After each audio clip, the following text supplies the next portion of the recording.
ఈ కుటుంబ సభ్యులకు ప్రభు అయిన యేసుక్రీస్తునందు శుభములు వందనాలు తెలియజేస్తూ ఉన్నాను. మంచిది అండి. మరి రాత్రికాల సమయంలో సాక్ష్యం ఏమని చెప్తారా? శాంతి గారు ఎక్కడున్నారో? ఓకే, అవుతుందా మీ దగ్గర? అలా అలా అక్కడ నుంచి చెప్పాం, పర్లేదు. ఎల్లో ఇచ్చి ప్రైజ్ లార్డ్. దేవుని నామానికి మహిమ కలుగును గాక. ఆత్మీయ తల్లిదండ్రులు వందాలండి. కూడి వచ్చిన ప్రతి ఒక్కరికి, సహోదరులకు అందరికీ వందాలండి. అంటే సువార్త ప్రకటించాలని, అంటే కుటుంబం ద్వారా సువార్త ప్రకటించాలని ఆశ అండి. నేనైతే సువార్త అందరూ వెళ్తున్నారు కానీ నేను వెళ్ళలేదని నిరుత్సాహం ఉండేది. కానీ వెళ్ళలేకపోతే వెళ్ళేవారిని పంపించండి అనే రీతిగా మా ద్వారాగా సువార్త ప్రకటింపబడాలని ఆశ అండి. దేవుడి ఆశ ఈ దినము తీర్చాడండి. అలాగే దేవాది దేవునికి కృతజ్ఞతాస్తుతులు చెల్లించాలని, తద్వారా ఈ కుడికి ద్వారా దేవుడి నామాన్ని మహింపరచాలని అండి. దేవుడి చిన్న సాక్ష్యం దీవించిన గాక. సాక్ష్యం చెప్పినట్టు సహోదరికి పరిచయించు వందనాలు. అలాగే మమ్మల్ని ఆహ్వానించి వారు చేర్చుకున్న దాన్ని బట్టి కూడా శుభాలు తెలియజేస్తూ ఉన్నాను. ఇంతవరకు మరి గ్రామంలో సువార్త ప్రకటిస్తూ వచ్చారు. అలా సువార్త ప్రకటించి ప్రభుపక్షంగా ఆయన మాటలను తెలియజేసి ఉన్నారు. అలాగే గ్రామ ప్రజలు కూడా ఎంతగానో ఆస్వాదించారు. అలా ప్రకటించిన మీ అందరికీ కూడా ప్రత్యేకించి వందనాలు, శుభాలు. అలాగనే ఆహ్వానించినట్టు ఆస్వాదించినట్టు గ్రామ ప్రజలందరికీ కూడా ప్రత్యేకమైన శుభాలు తెలియజేస్తూ ఉన్నాం. దేవుడు మరి ఈ గ్రామాన్ని, ఈ ప్రజలను, ఈ గ్రామంలో ఉన్నటి ప్రతి ఒక్కరిని దేవుడు ఆశీర్వదించి ఈ గ్రామాన్ని దీవించి ఈ గ్రామాన్ని రక్షించాలనేదే దేవుని యొక్క ఉద్దేశం. మంచిది ప్రియులారా, ఈ రాత్రికాల సమయంలో దేవుని యొక్క మాటలను మనం విందాం. దేవుని యొక్క హృదయంలో ఉన్నటి యొక్క ఆలోచనలు, దేవుని యొక్క తలంపుల్లో నుండి యొక్క ఆలోచనలు, ఆయన ప్రణాళికలు, ఆయన ఉద్దేశాలు, అవన్నీ కూడా ఈ పరిశుద్ధ గ్రంథం, దీని ద్వారా దేవుడు మానవ జాతికి దయచేస్తున్నాడు. అమ్మ కుర్చీలు లేకపోతే కింద కూర్చోవద్దు. మంచిది. కనుక ఈ గ్రంథం ద్వారా దేవుడు తన ఉద్దేశాలన్నీ కూడా తన ప్రజలకు తెలియజేస్తున్నాడు. దీన్ని ఏమంటారంటే, ఏమంటారు? పరిశుద్ధ గ్రంథం, బైబిల్ అంటారు. మరో పేరు ఏంటి అంటే దేవుని ప్రేమ లేఖ. ఏమి లేక? దేవుని ప్రేమ లేఖ. దేవుడు లోకమును ఎంతో ప్రేమించెను అని రాయబడుతుంది. అంటే దేవుడు ఈ లోకమును, అంటే లోకం అంటే మట్టి కాదోయ్, లోకం అంటే మనుషులోయ్ అనే యొక్క ఏవండి శ్లోకం ఏవండి మనము లోకం ఇంటా వచ్చాం కదా. నిజమే, లోకం అంటే మట్టి కాదు, లోకం అంటే మనుషులు. అలాగే దేవుడు కూడా లోకమును ఎంతగానో ప్రేమిస్తూ ఉన్నాడు. ఎందుకు లోకాన్ని ప్రేమిస్తున్నాడు అంటే, ఈ లోకంలోనున్న సమస్తము కూడా ఆయన కలగజేశాడు.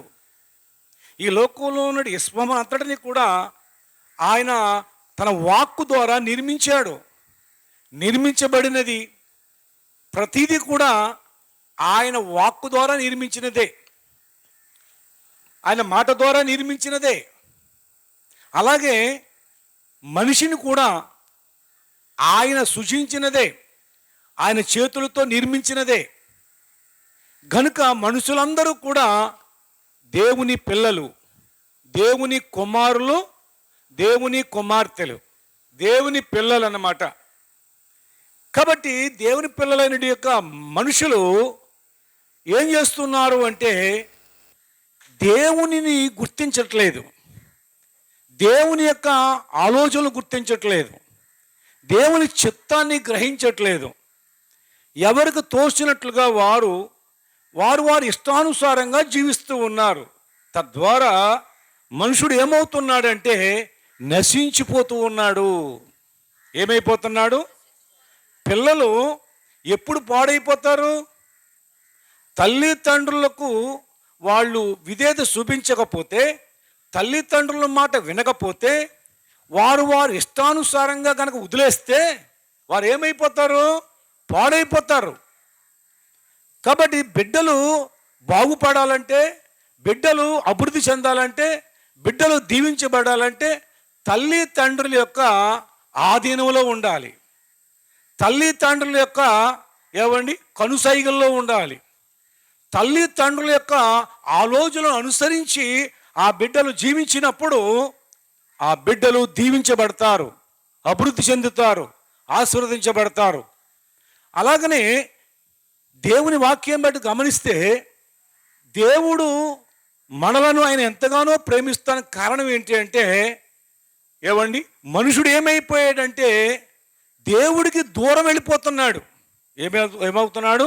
దేవునికి దూరం వెళ్ళిపోతున్నాడు. దేవుడికి దూరం అయిపోతున్నాడు. దేవుని యొక్క ఉద్దేశం, దేవుని మనసును గ్రహించకుండా ఇష్టానుసారంగా జీవిస్తూ ఉన్నాడు. పరిశుద్ధ గ్రంథంలో ఒక మాటను మనము చదివి తర్వాత వాక్యంలో నుంచి కొన్ని విషయాలు ధ్యానం చేద్దాం. కీర్తన గ్రంథం 49వ కీర్తన 1, 2 వచనాలు చదువుకుందాం. సర్వజనులారా ఆలకించుడి. బాబు,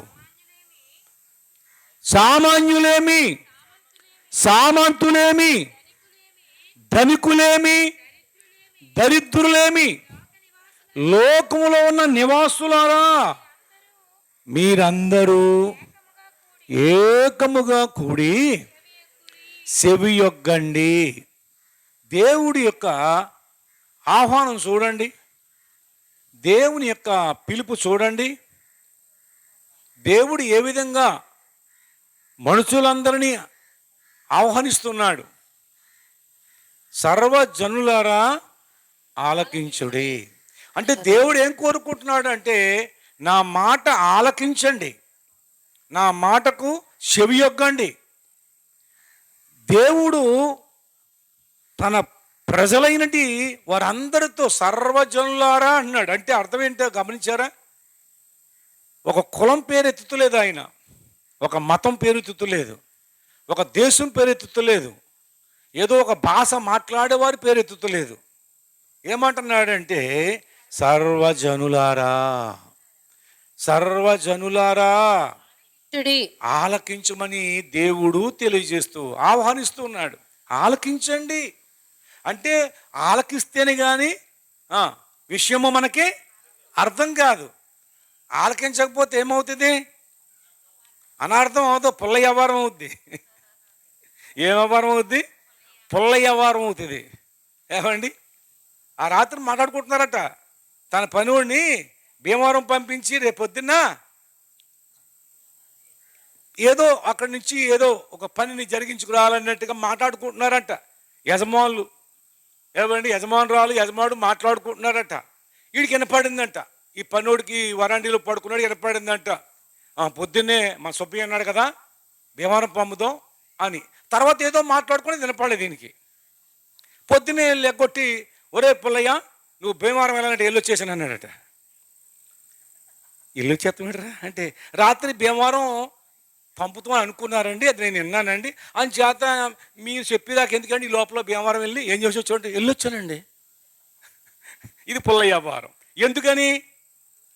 అసలైన మాట ఇప్పుడు మనుషులందరూ కూడా పుల్ల వ్యవహారమే. దేవుడి మాట ఆలకించకుండా పుల్ల వ్యవహారం చేసేస్తున్నారు.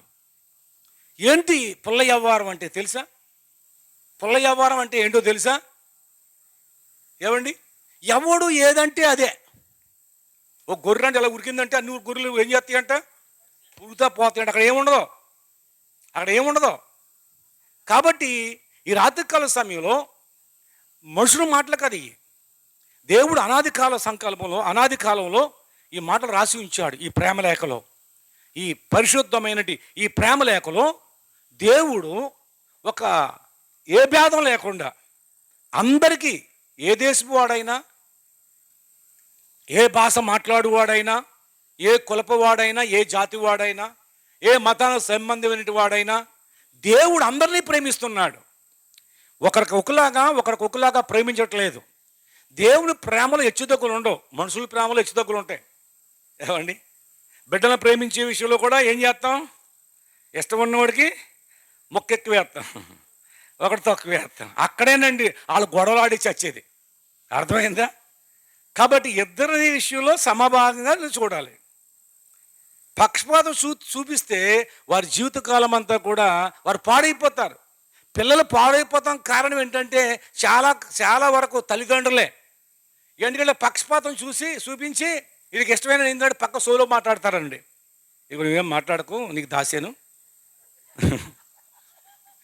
ఉన్నది శీర్షకం చేసేస్తాను, కొంచెం ఎక్కువ అడిగి మొగ్గు చూపిస్తాను, అట్లాగే నాకు దాసింది అంద కదా అని కొంత అన్నీ కొంచెం అన్నీ ప్రేమ ఉండేది. ఎవరు నేర్పుతున్నారు ఇది? అదనమాట. తర్వాత అడుగుతాడు పీకి మీద కత్తెట్టి, 1 ఎకరం నాకు ఎక్కువ రాస్తావు రాయవని. చచ్చానంతే. రాస్తారా బాబా చెప్పకరా అని అనుకోండి. రేపు పొద్దున్న వీళ్ళు పోతారు, వీళ్ళ దారిని వీళ్ళు వాళ్ళిద్దరూ కూడా జీవితాంతం మాట్లాడుకోరు. ఎందుకు?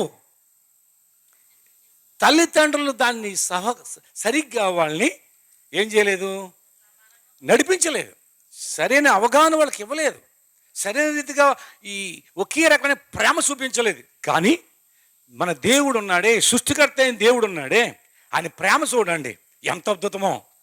మంచోడు లేదు, చెడ్డోడు లేదు. ఏవండి, మూర్ఖుడైనా సుబుద్ధి గలవాడైనా, ఏవండి ఎవడైనా సరే అందరికీ కూడా సమపాళ్ళుగా సమభాగంగా ఆయన ఎలుతురిస్తున్నాడు, గాలిస్తున్నాడు, వర్షం ఇస్తున్నాడు, మంచు ఇస్తున్నాడు, ఈ ఆవిరిస్తున్నాడు. ఈ భూమి మీద ఉన్నట్టు అందరికీ కూడా సమపాళ్ళు ఇస్తున్నాడండి. ఒకడికి ఎక్కువ లేదు, ఒకటి తక్కువ లేదు. ఈ పేటకి ఎక్కువ, ఆ పేటకు తక్కువ లేదు. మనుషులు పంచిపెట్టేది ఓ పేటకు ఓ రకంగా, ఓ పేటకు ఓ రకంగా. ఒరిగేళ్ళ మనోళ్ళు కాదు అంటే ఓ రకంగా కదా, మనోళ్ళు అయితే ఓ రకంగా అంటారు కదా. వడ్డించేవాడు మనోడు అయినప్పుడు బంతులో చివర కూర్చున్నా కానీ పడిది పడతా, అన్నీ వస్తున్నా పడిది పడుతుంది. వీడు ముందున్నా కానీ పడదీడికి ఖాళీ ఆకే రెపరెపలాడుతూ ఉంటుంది. సరే మంచిది, కానీ మనుషులది. కానీ దేవుడికి అది కాదండి. దేవుడు నిస్వార్థపరుడు, దేవుడు యథార్థవంతుడు, దేవుడు న్యాయవంతుడు, దేవుడు నమ్మదగిన వాడు, దేవుడు ఎంతైనా నమ్మదగిన వాడు. మనం నమ్మదగిన వారం కాకపోయినా ఆయన నమ్మదగిన వాడు. ఎవరు ఆయన అంటే సృష్టికర్త అయిన దేవుడు. దేవుడు ఎవరండి? దేవుడికి ఒక మతం ఉండకూడదు, దేవుడికి ఒక కులం ఉండకూడదు, దేవుడికి ఒక వర్గం ఉండకూడదు. ఎందుకంటే అందరము దేవుని ప్రజలమే, దేవుని పిల్లలమే.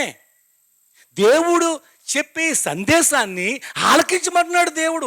ఆలకించకపోవటం వల్లనే కుల భేదాల వల్ల కొట్టుకు చచ్చిపోతున్నారు, మత భేదాలలో కొట్టు చచ్చిపోతున్నారు, వర్గ భేదాలలో కొట్టు చచ్చిపోతున్నారు, దేశ భేదాలలో కొట్టు చచ్చిపోతున్నారు. ఏమండి, ఎందుకు కొట్టుకు చచ్చిపోతున్నారు? వాళ్ళకి అర్థం అవ్వట్లేదు. ఆ దేవుని యొక్క ప్రేమ అర్థం అవ్వట్లేదు. ఆ దేవుడి మాట వినకపోవటం వల్లనే ఇదంతా వచ్చింది. దేవుడి మాట వింటే ఈ కొట్లాట్లు ఉండవు. దేవుడి మాటలు వింటే ఏమండి ప్రేమతత్వం అబ్దిదండి, ద్వేష భావాలు ఉండవు. అందరము కూడా సహోదరులం. మన అందరము కూడా ఒక తల్లిదండ్రుల నుంచి వచ్చినట్టు వాళ్ళమే, ఒక్క వ్యక్తి నుండి వచ్చినట్టు వాళ్ళం మన అందరం కూడా. కానీ ఈ సృష్టి పెరిగే కొలదిగా, భూమి నిండించే కొలదిగా ఆ రకరకాలుగా భాషలను బట్టి ఇడిపోతూ వచ్చాం. భాషలు తారుమారు దేవుడే చేశాడు. పిల్లరా గమనించండి, ఆ దేవుడు ఏమంటున్నాడు అంటే, సర్వజనులారా ఆలకించండి, సామాన్యులేమి సామంతులేమి, ధనికులేమి దరిద్రులేమి, లోక నివాసులారా మీరందరూ ఏకమకు కూడి సెవియొగ్గండి. ఏమి ఒక్కమంటున్నాడు? అంతేగాని సాష్టాంగ నమస్కారం చేయమంటలేదు, ఏమండి ఏదో నిలువు దోపిడి ఇచ్చేయమంటలేదు. సెవియొగ్గండి రా బాబు అంటున్నాడు. నేను అది ఇస్తాను, ఇది ఇస్తాను, అది కడతాను, ఇది కడతాను అంటున్నాడు వీడు. నువ్వేం కట్టద్దు, నువ్వేం ఇవ్వద్దు, కానీ సెవియొగ్గు ముందు. ఏమొగ్గాలే? సెవియొగ్గు. నేను నీతో మాట్లాడతాను, నువ్వు చేసేది నాకు అవసరం లేదు, నువ్వు ఇచ్చేది కూడా నాకు అక్కలేదు, నువ్వు ఇచ్చేది నాకు అక్కలేదు, నువ్వు చేసేది నాకు వద్దు, కానీ నీవు సెవియొగ్గు నా మాట విను. Praise Lord. నీవు సెవియొగ్గు నా మాట విను, నేను నీతో మాట్లాడతాను, నరపుత్రుడా, నువ్వు చక్కగా నిలబడు, నేను నీతో మాట్లాడతాను. ప్రభు చెప్తున్నాడు. ఆ విధంగా ఈ ప్రేమలేఖను చూస్తే దేవుడు ఏ రకంగా మాట్లాడుతూ వస్తాడు, దేవుడు ఏమై ఉన్నాడు, దేవుడికి ప్రేమ ఏంటి, దేవుని ప్రేమ తత్వం ఏంటి, ఈ విషయాలన్నీ కూడా ఈ ప్రేమలేఖ ద్వారా అర్థమవుతూ ఉంటాయి పిల్లారా. చాలా స్పష్టంగా అన్ని రకాల వారికి అర్థమయ్యే రీతిలో దేవుడు ఈ ప్రేమలేఖలో రాసి ఉంచాడు పిల్లారా. అవునండి, ప్రతి ఒక్కరిని కూడా ఆయన ఆలకించమని కోరుకుంటున్నాడు. ఓకే, ఆలకిద్దామా? మరి ఆలకిద్దాం. ఈ రాత్రి కాల సమయంలో కొన్ని విషయాలు మనం ధ్యానం చేసుకుంటూ ఉండగా ఆలకించండి. ఎక్కడున్నవారైనా, ఎక్కడెక్కడో ఉన్నవారైనా ఈ స్వరం ఎంతలోకి వినిపిస్తుందో ఎక్కడున్నా సరే ఆలకించండి అంతే. అంతకంటే మిమ్మల్ని ఏమీ చేయమన్నాను, మత మారమని కూడా అసలాను. మేము కూడా మతమే మారలేదు, మనసు మార్చుకున్నాం తప్ప మేము మతం మారలేదు, మతం మారమని మమ్మల్ని ఎవడో అడగలేదు. ఇది అపోహల లోకానికి వచ్చేసింది. ఆలకించండి చక్కగా. ఈ మాటలు దేవుని యొక్క ప్రేమ లేఖలో ఉన్నటి మాటలను మీ ముందు పెడతాను, ఆలకించమని దేవుడు కోరుకుంటున్నాడు, దేవుడు ఆశిస్తున్నాడు. తల్లిదండ్రులు బిడ్డలని ఒక మాట చెప్తే వినండిరా బాబు, మాట వినండిరా అని బిడ్డలను ఏ విధంగా ముత్తుకుంటామో దేవుడు కూడా ఆయన ప్రేమను బట్టి కోరుకుంటున్నాడు. నా మాట వినండి. నువ్వు సామంతుడు అయినా, సామాన్యుడు అయినా, ధనికుడు అయినా, దరిద్రుడు అయినా, లోకంలో ఉన్న నివాసులు అందరూ కూడా నా మాట వినండి అంటున్నాడు. ఓకే, ఇకపోతే దేవుడు ఈ విశ్వాన్ని సమస్తాన్ని సృష్టించిన తర్వాత ఏవండి 3 భాగాలు. ఒకటి ఏంటంటే దేవుడు ఒక మనిషిని చేశాడు, ఆ మనిషి నుండి మరొక మనిషిని చేశారు. వారే ఆది పురుషులు, ఆది మానవులు. వాళ్ళ పేరు ఆదాము, అవ్వ. వాళ్ళ నుండే ప్రపంచంలో ఉన్నటి ఎన్ని కోట్ల మంది ఉన్నా అందరం వాళ్ళిద్దరి నుంచి వచ్చాం, వాళ్ళిద్దరే ఆదిలో. కాబట్టి గమనించండి, ఒకడిని దేవుడు చేశాడు, రెండోది ఆ మనిషిలో నుంచి ఒక ఎమ్మికి తీసి స్త్రీగా చేశాడు. ఈ విధంగా దేవుడు వాళ్ళకి ఆజ్ఞ ఇచ్చారు, ఆజ్ఞను అతిక్రమించి దేవుడికి దూరం అయిపోయారు. ఆజ్ఞ అతిక్రమం ఏమవుతుంది? పాపం. ఆజ్ఞను అతిక్రమిస్తే ఏమవుతుందంటే మరణం. ఆజ్ఞ ఉంది, అతిక్రమించకూడదు. రోడ్డు మీద ఎడమవైపు వెళ్ళాలి, ఎడమవైపునే మీరు వాహనం నడపాలి అంటే నేను కుడివైపు ఎందుకు వెళ్ళకూడదని లేవనుకోండి, ఆడు గుద్దేస్తాడు, చచ్చిపోతాం. ఏమండి, కొంతమంది కుడివైపున వెళ్ళరా అని అంటున్నాడు, ఇలా కట్టినారండి, మళ్ళీ నవ్వుకుంటున్నారు. ఈ అవతల ప్యాన మీదకి వస్తుంది, ఈ గుద్దేస్తాడేమోనని. అర్థమైందా? ఎక్కడో గుద్దుతాడు, ఎక్కడో ఇరితాయి, చివరి గుర్తులకు తల్లిదండ్రులు తప్పదు తిప్పలు. అర్థమైందండి? కాబట్టి రూల్స్కి వ్యతిరేకంగా ఉంటే ప్రాణాల మీదకి వస్తుందండి ప్రియులారా.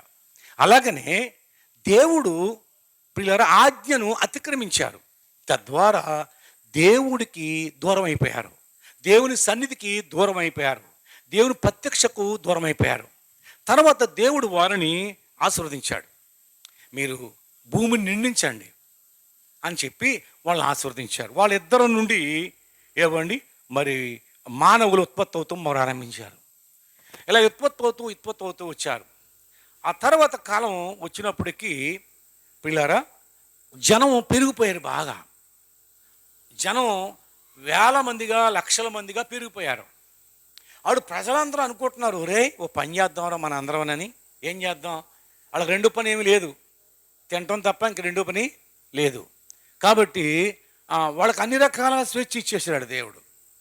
వాడు పైకి చూస్తున్నారు, ఆ పైకి ఎలాగెళ్ళాలి, ఆ పైకి ఎలా ఎక్కాలి, ఏ పైకి? ఆకాశంలోకి ఎలాగెళ్ళాలి అనుకుంటున్నాడు. ఒరే ఏ పక్కన చూసినా దానికి కంపడతలేదు దానికి. కాబట్టి ఒక పని చేద్దాం, ఓ గోపురం కడదాం. గోపురం అనేది ప్రారంభించబడింది అక్కడే, తర్వాత చాలా గోపురం వచ్చింది మనకి. కాబట్టి గోపురం కట్టుకుందారని ప్రజలందరూ కూడా ఒకే మాట కలిగి ఒక్కొక్క రాయి పేర్చుకుంటా కొంత ఇంచుమించులో ఏమండి ఆ మేఘాలను అట్టినంత లెక్కే కట్టేశారంట అండి. దేవుడు చూశాడు, ఒరే మీరు ఇలాగే ఉంటే ఇక్కడే ఉంటారు, నేనేమో భూమంతా నిండించాలని నేను కోరుకుంటుంటే మీరు ఎక్కడో ఉంటున్నారని దేవుడు అక్కడ తారుమారు చేశాడంట. ఏం మారు చేశాడు? కొంతమంది ఏమో లకడబడబడ అంటున్నారండి. కొంతమంది ఏమో లంబాడీ భాష అంటారు చూసారా, కొంతమంది కొయ్యి భాష అంటారు చూసారా, కొంతమంది తురగ భాష అంటారు చూసారా. మనకేన్ని భాషలు ఉన్నాయి కదా, అక్కడ రకరకాల భాషలు అండి. వాళ్ళకి భాష వాళ్ళకి అర్థం అవ్వట్లేదు. ఏ భాష ఎవరికి అర్థమైన వాళ్ళందరూ ఓ పక్కకు పోయారు, ఇంకో మాట మాట్లాడే వాళ్ళందరూ ఓ పక్కకు పోయారు, మరో మాట ఇలాగా భాషలను బట్టి విడిపోయారు. వాళ్ళు వెళ్ళిపోయి ఒక్కొక్క దేశం అయ్యారు. వాళ్ళు ఒక్కొక్క దేశాన్ని అక్కడ అభివృద్ధి అవ్వారనమాట. ఒక్కొక్క దేశంగా వారు ఎవరు అభివృద్ధి చెందారు. ఈ రీతిగా ఈడిపోయారు.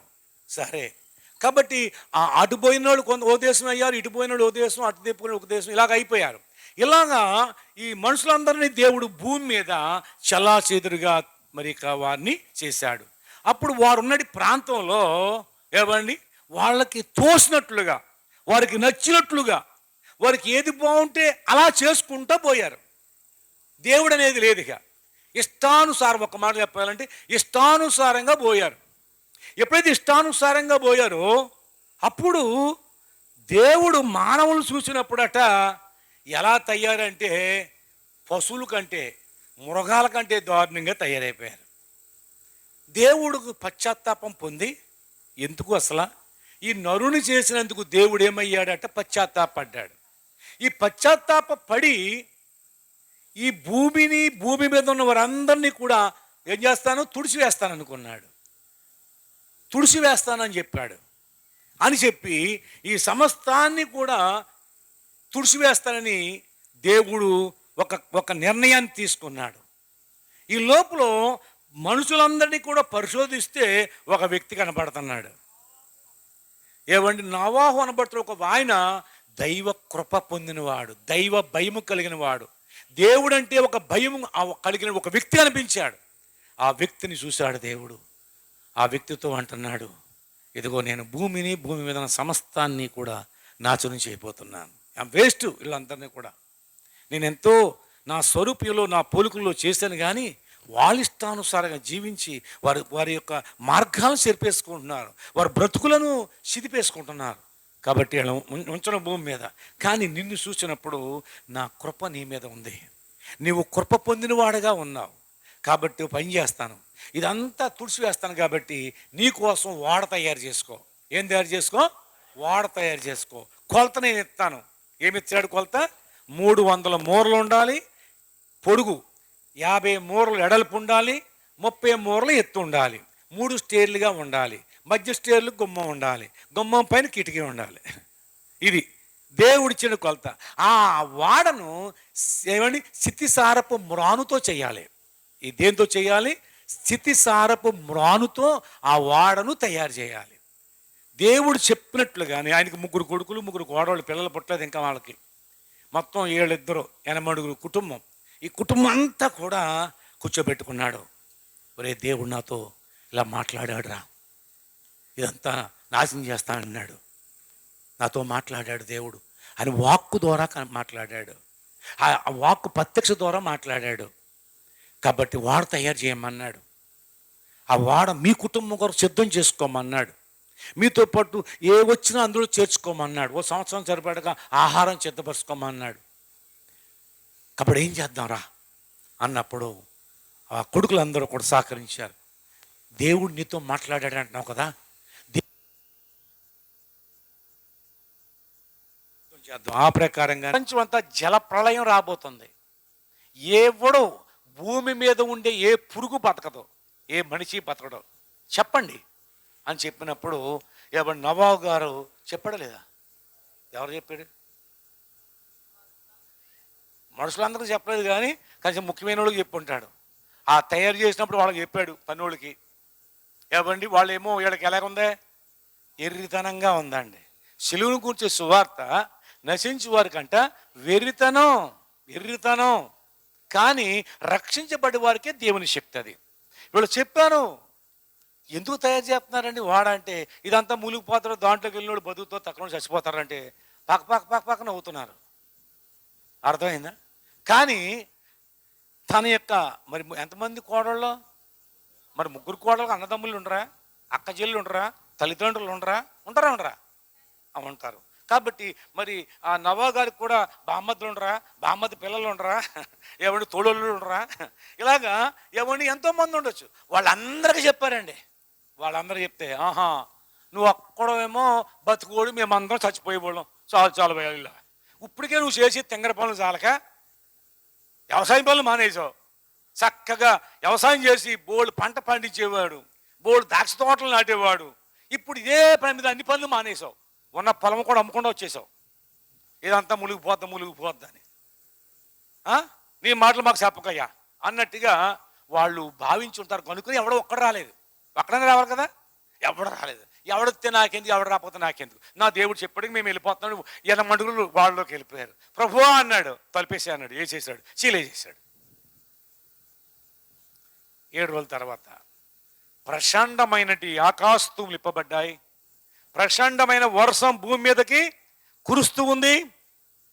పల్ల ప్రాంతాలన్నీ మునిగిపోయి మనకు మళ్ళీ గట్టిగా వాసన వస్తే ఏమవుద్ది, పల్ల ప్రాంతాలను ఖాళీ చేసేయాలంటారండి. తర్వాత మెరక ప్రాంతాలు ఖాళీ చేసే తర్వాత చెట్లు ఎక్కినోళ్ళు, పొట్లు ఎక్కినోళ్ళు, ఇల్లు ఎక్కినోళ్ళు, మేళ్ళు ఎక్కినోళ్ళు, మిద్దులు ఎక్కినోళ్ళు అందరినీ కూడా హెలికాప్టర్ మీద తీసుకెళ్ళాలంటారు. ఆ తీసుకెళ్ళి కాడ మునిగిపోతే అబ్బా అంతనే వేరే ఉంటామా, అది మునిగిపోతే కొండలు మునిగిపోతే ఎక్కడ తీసుకెళ్తారో, తీసుకెళ్తామాట ఎలాగుండు, నేను ఎలా బతకగలరా బాబా, ఇక్కడ సత్య చచ్చారు కానీ అన్నట్టుగా ఎవరికి మడితే వాళ్ళే ఏమండి ఏదో రకంగా బ్రతకాలని ప్రయాసపడతారు. కానీ అన్ని మునిపోయి 40 రోజులు కురిసిన వర్షానికి ఎన్ని రోజులు కురిసిందంట, 40 రోజులు రాత్రింబగళ్ళు ఆకాశతూములు ఇప్పాడంట.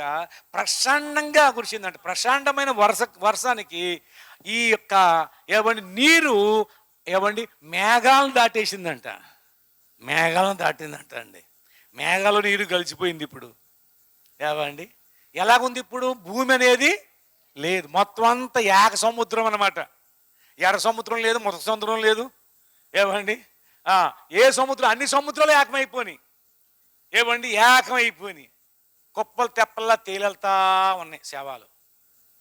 మసులు ఉన్నాయి, పశువులు, గొర్రెలు, మేకలు అన్నీ కూడా తేలిపోతూ ఉన్నాయి.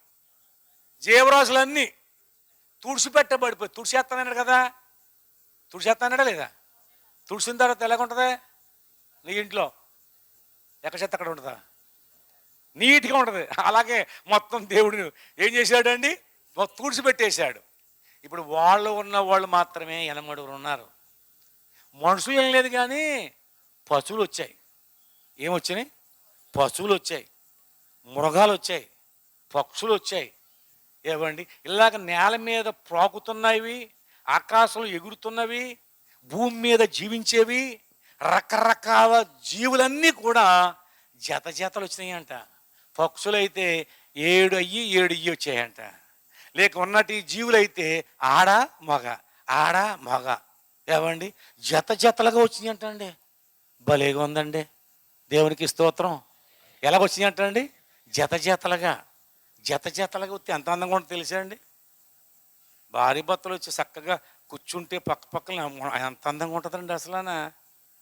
ఏమండి ఎక్కడ ఎంత బాగుంటుందండి, ఎంత అందంగా ఉంటుంది. ఆ పక్షులు, ఆ మృగాలు వచ్చినాయి అంటండి. ఆడ మగ. మా పాస్టమ్మ గారు వాళ్ళ మాయగారు, వాళ్ళ మామగారు, మా మామగారు వాళ్ళ నాన్నగారు, వాళ్ళ అమ్మగారు సినిమా తీసుకెళ్ళాడంట. మొట్టమొదటిగా పెళ్ళి అయిన తర్వాత సినిమా తీసుకెళ్ళాడట. సినిమా తీసుకెళ్ళి టిక్కెట్లు తీసాడంట. మొత్తం టిక్కెట్ వాళ్ళ ఆవిడకి ఇచ్చాడంట. నాకు ఇస్తానంటే గుమ్మకాడ ఇచ్చేద్దాను అన్నాడు. అలా కాదు, నువ్వు ఆడవాళ్ళు ఇప్పమడరా, నేను మగవాళ్ళు ఇప్పమడి వస్తానన్నాడట.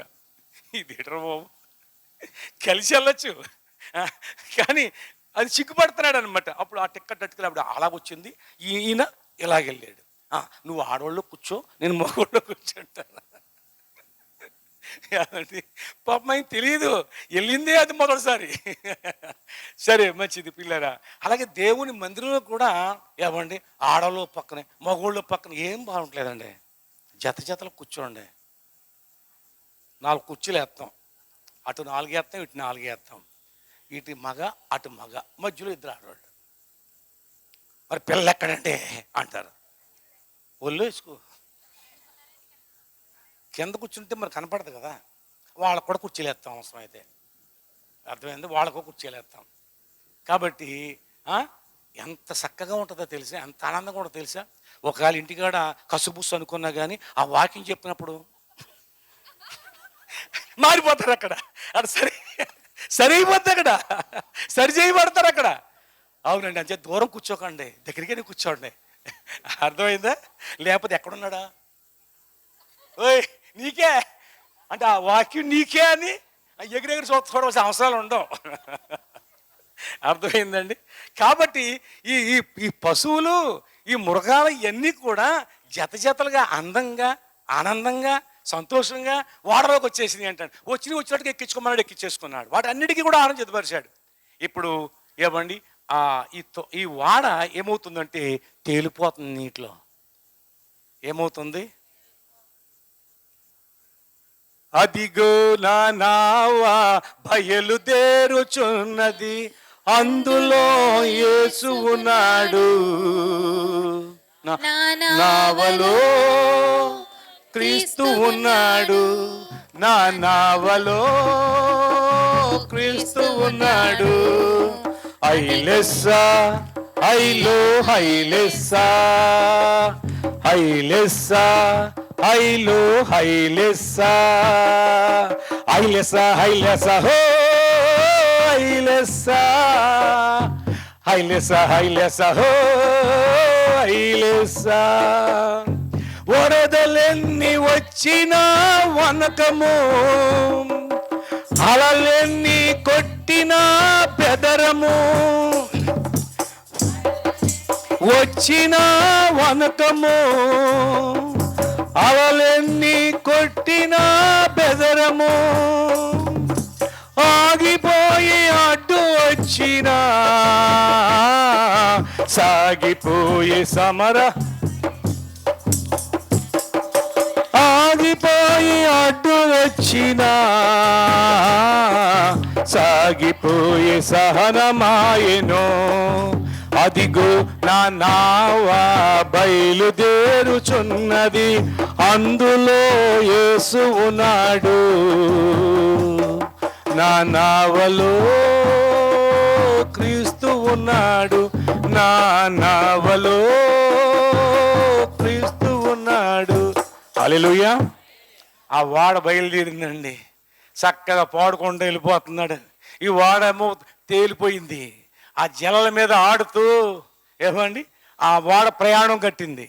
ఆ ప్రయాణం ముందుకు సాగిపోతూ ఉంది. ఏమండి మొత్తం అంతా కూడా భూమి అంతా కూడా క్లోజ్ అయిపోయింది. సుమారు ఎంతకాలం అండి? కురిసిన వర్షం 40 రోజులే. దాని ప్రభావం వల్ల ఈ నీరంతా ఇంకిపోవటానికి ఎంతకాలం పట్టింది? ఎంతకాలం పట్టిందండి చెప్పాలి? ఎంతకాలం పట్టింది? 40 రోజులు వర్షం తీసేస్తే ఇంకెంతకాలం పట్టింది?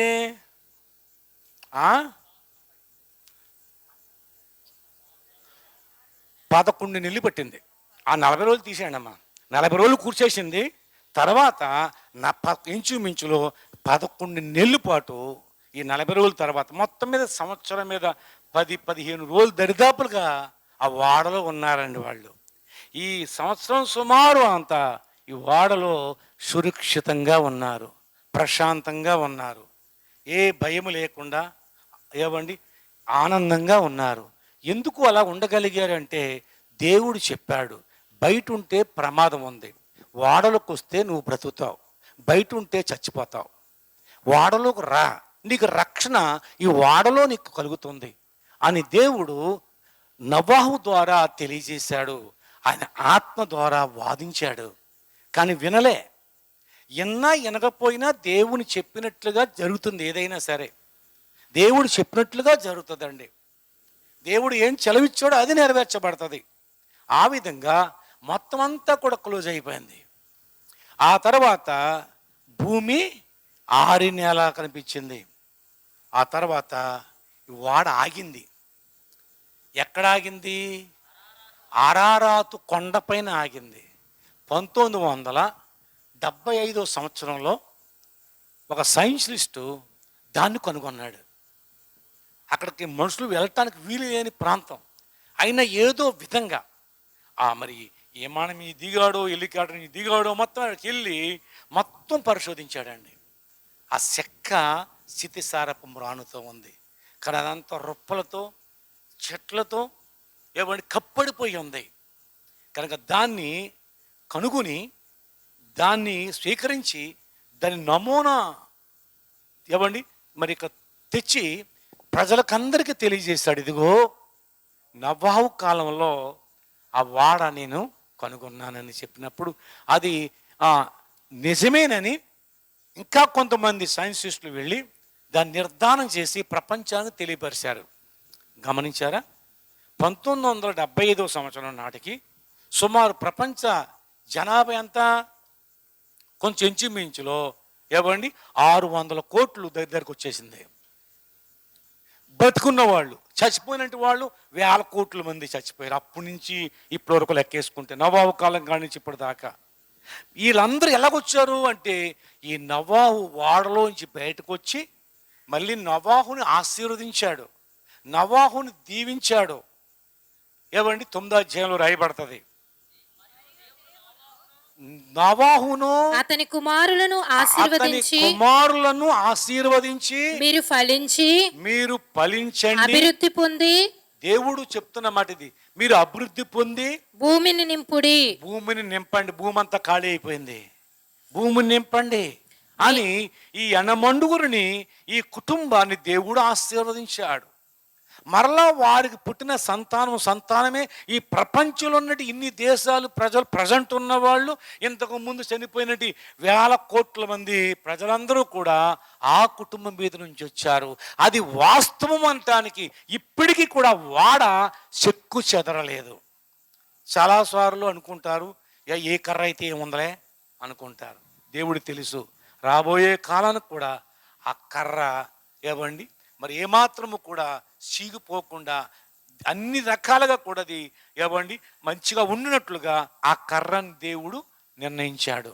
కాబట్టి అది చూసిన తర్వాత అర్థమైంది ప్రపంచానికి, బైబిలు అనగా ఈ ప్రేమ లేఖలో దేవుడు చెప్పిందంతా కూడా వాస్తవం అని చెప్పడానికి ఒక సున్న కానీ ఒక పొల్లు కానీ లేదు, అదంతా వాస్తవం.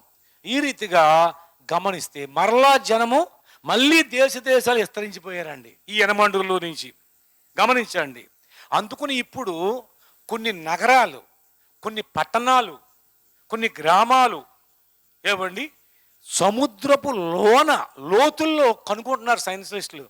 ఏమండి ఇక్కడ ఒక పట్టణం ఉందండి, ఇక్కడ ఒక దేవాలయం ఉందండి, ఇక్కడ ఇదిగో పాత వస్తువులు కనిపిస్తున్నాయండి, పూర్వకాలం ఇక్కడ మనుషులకి ఉందండి. కానీ సముద్రంలో లోతుల్లో కనుక్కుంటున్నారు ఇప్పటికీ కూడా. కానీ అది ఎప్పుడు కాలపు ఆ దేశాలు అంటే నోవహు ముందున్నట్టు యొక్క దేశాలు. నోవహు కాలంలో ఏమండి వరదలతో ఏమవుతాయి, ఈ మెట్ట తీసుకెళ్ళి అక్కడ పోతుంది, ఆ మెట్ట తీసుకెళ్ళి అక్కడ పోతుంది. కాబట్టి అర్థమైందండి, ఊర్లు గోతులు అవుతాయి, గోతులు ఏమండి కొండలు అవుతాయి. ఆ రకంగా అయ్యిందండి. ఇప్పటికి తల పట్టుకుంటున్నారు సైంటిస్టులు, ఇక్కడ ఎంత లోతుల్లో ఈ పట్టణం ఎలాగుండేది, ఇక్కడ ఎలాగున్నారు అసలు అనుకుంటున్నారండి. సముద్రం వచ్చేసిందేమో, సముద్రం రావటం కాదు, ఆ రోజున జరిగినట్టు ఎప్పటికి ఇలా తారుమారైపోయి ఏమండి ఊళ్ళు సముద్రాలు కలిసిపోయినాయి.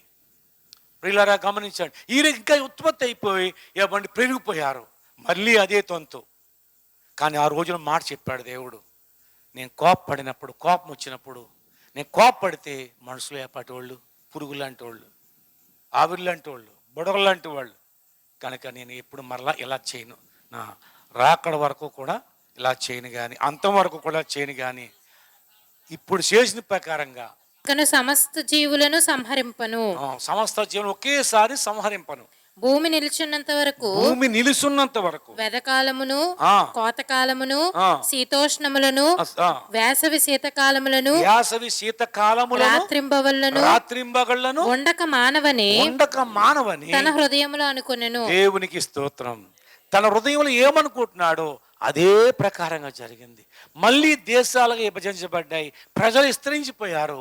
ఇప్పుడు మరలా చూశాడు దేవుడు, నోవహు కాలం కాకుండా మళ్ళీ చూశాడు, మళ్ళీ తుడిచిపెట్టేయాలండి. లెక్క చెప్పాలంటే ఆ కాలంలో ఎలాగున్నారు, అంతకంటే తక్కువేమీ లేరు, అంతకంటే తక్కువ తినలేదు అన్నట్టుగా ఉన్నది ప్రపంచ పరిస్థితి. కానీ దేవుడు మాట ఇచ్చాడు, దేవుడు ఉన్నాడు, ఇదిగో ఈ నవాకాలం ఇది జరిగింది అని రుజువు కొరకు నేటి కానించి ఇదిగో ఇంద్రధనుసుని మీకు కనిపిస్తూ ఉంటుంది. ఏ ధనుసు అండి? ఇంద్రధనుసు.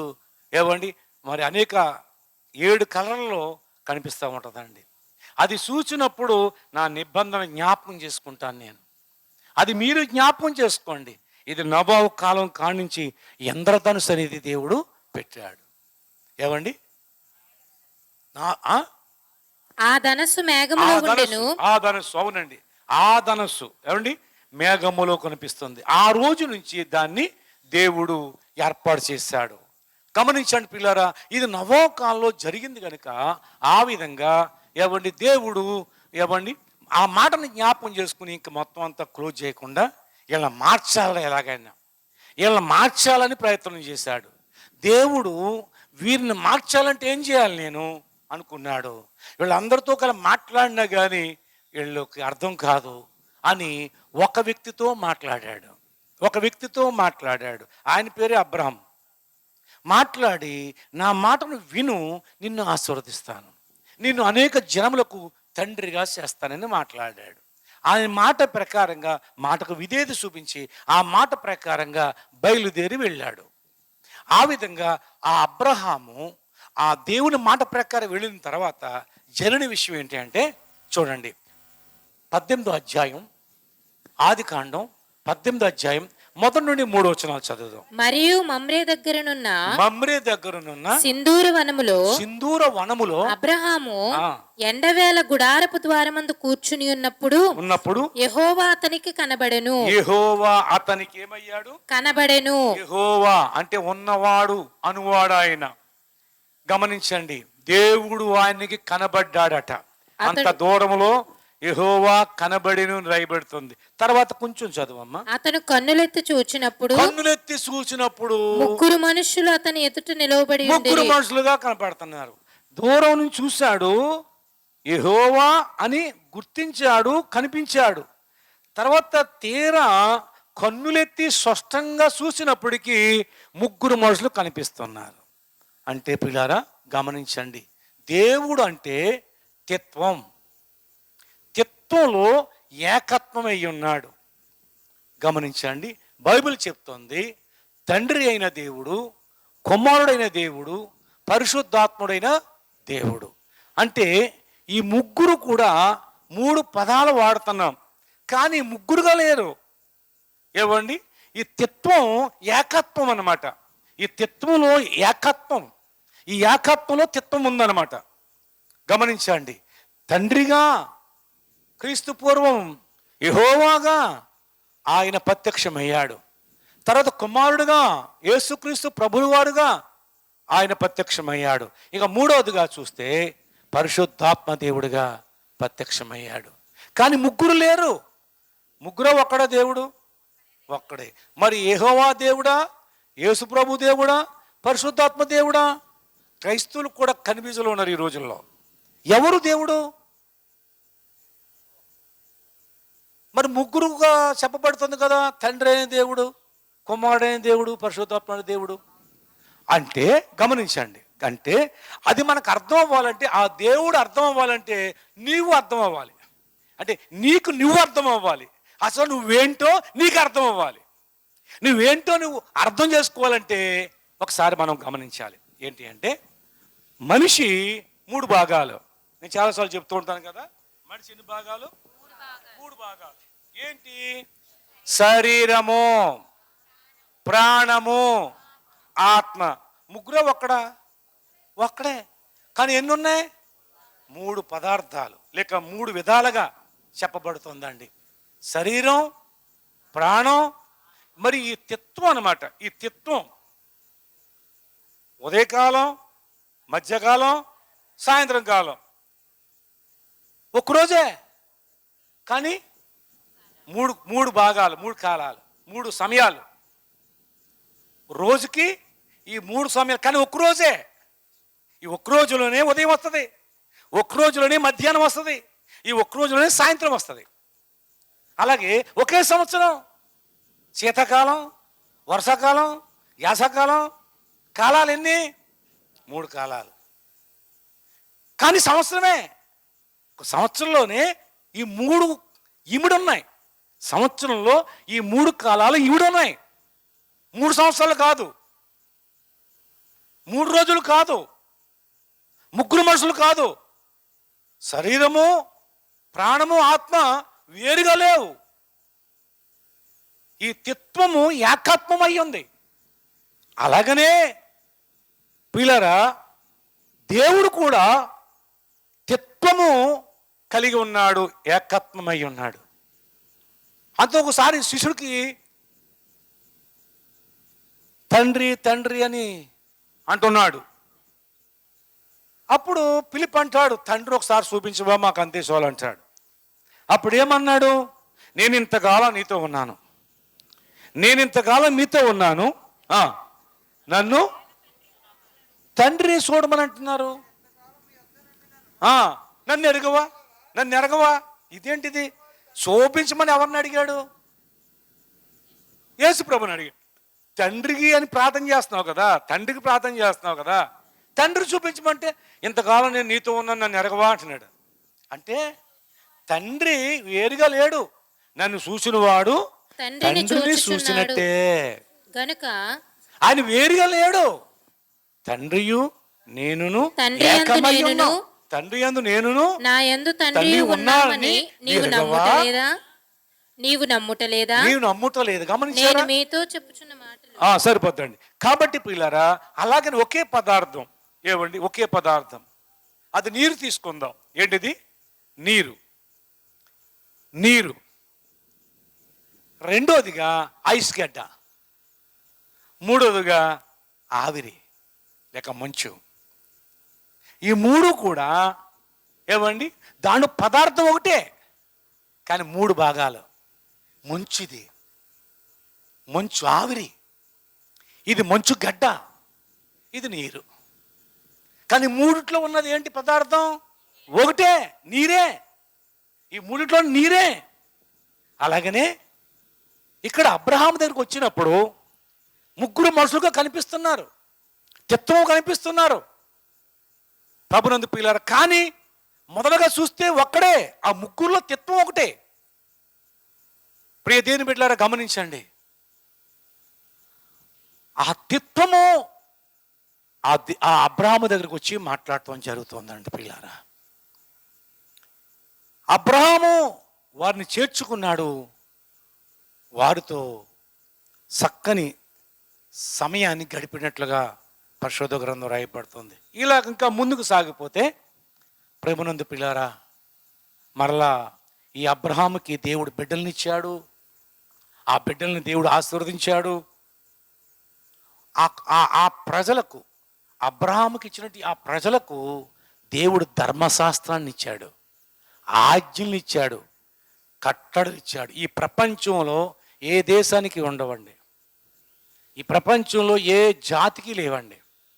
ఆ జనాంగం మాత్రమే దేవుడు ఏమండి తన దగ్గర కూర్చోబెట్టుకుని భక్తుడైనడి మోషేకు ఆయన ఈ ఆజ్ఞలన్నీ ఇచ్చి ఈ ప్రకారంగా బ్రతకండి, ఇది నాకు ఇష్టం, నాకు సంతోషం, ఇదిగో మీరు ఈ ఆజ్ఞలను అనుసరించాలి, ఈ కట్టడలను అనుసరించాలి, ఇదిగో ఈ నిబంధనలు మీరు అనుసరించాలి, ఇలా జీవించాలని దేవుడు ఒక జనాంగానికి, ఒక వ్యక్తి నుండి ఓ జనాంగం వచ్చింది. ఆ జనాంగానికి దేవుని యొక్క ఉద్దేశాలు ఆ ధర్మశాస్త్రం మూలముగా ఇవ్వబడ్డాయి. ఆ దేశమే ఇశ్రాయేలు దేశం, ఆ ప్రజలే ఇశ్రాయేలీయులు. ప్రియులరా, గమనించే ఇప్పుడు ప్రపంచం అంతా కూడా నోట్లో నాటుతుంది ఇశ్రాయేల్ అని, ఇప్పుడు యుద్ధాలు జరుగుతున్న పరిస్థితులను బట్టి. కాబట్టి అది దేవుడు జనాంగాన్ని, ఆ జనాంగము ప్రపంచములో ఉన్నటి అన్ని ప్రజలకు, అన్ని జాతుల వారికి ఒక ఆశీర్వాదకరంగా ఉంచాడండి. ఆ ప్రజలకు ధర్మశాస్త్రం ఉంది. ఆ ప్రజలకు ఏముంది? ఆ ధర్మశాస్త్రం ప్రకారంగా వెళితే వారు ఉన్నతమైన స్థితిలో పెడతాడు దేవుడు. ఆ ధర్మశాస్త్రంలో ఉన్న విషయాలన్నీ దేవుని హృదయంలో ఉన్న విషయాలండి. వాటినే ఇదిగో బైబిల్ గల మందనమాడుతున్నట్టు ప్రేమ లేఖలో దేవుడు రాశాడు. నీ తల్లిని నీ తండ్రిని సన్మానింపుము. ఇది ప్రపంచంలో ఎవడో చెప్పలేదండి. ప్రపంచం రకరకాలుగా చెప్తూ ఉంటుందండి, అర్థబద్ధం లేని మాటలు. కానీ తల్లి తండ్రిని సన్మానించుము, అప్పుడు నువ్వు జీవాయుసు దీర్ఘాయుసు పొందుకుంటావు. అవునండి, తల్లిని తండ్రిని సన్మానించమని దేవుడు చెప్పిన మాట, నిన్ను వలె నీ పొరుగు వారిని ప్రేమించమని చెప్పిన మాట. ఎక్కడ కుల వ్యవస్థ కనిపించదండి, ఎక్కడ మత వ్యవస్థ కనిపించదండి. ప్రియులారా గమనించండి, మానవత్వం వర్ధిల్లాలి, మానవత్వం ఫలించాలి, మానవత్వం అభివృద్ధి చెందాలి అంటే ఇదిగో దేవుడు ఆయన హృదయంలో ఉన్నటి యొక్క ప్రేమ లేఖ ద్వారా తెలియజేస్తూ ఉన్నాడు. ఈ ప్రకారంగా మనిషి జీవిస్తే ఎవ్వడు పేర్లెడతానికి ఉండడండి. అందరూ మెచ్చుకుంటారు, దేశమంతా మెచ్చుకుంటుంది.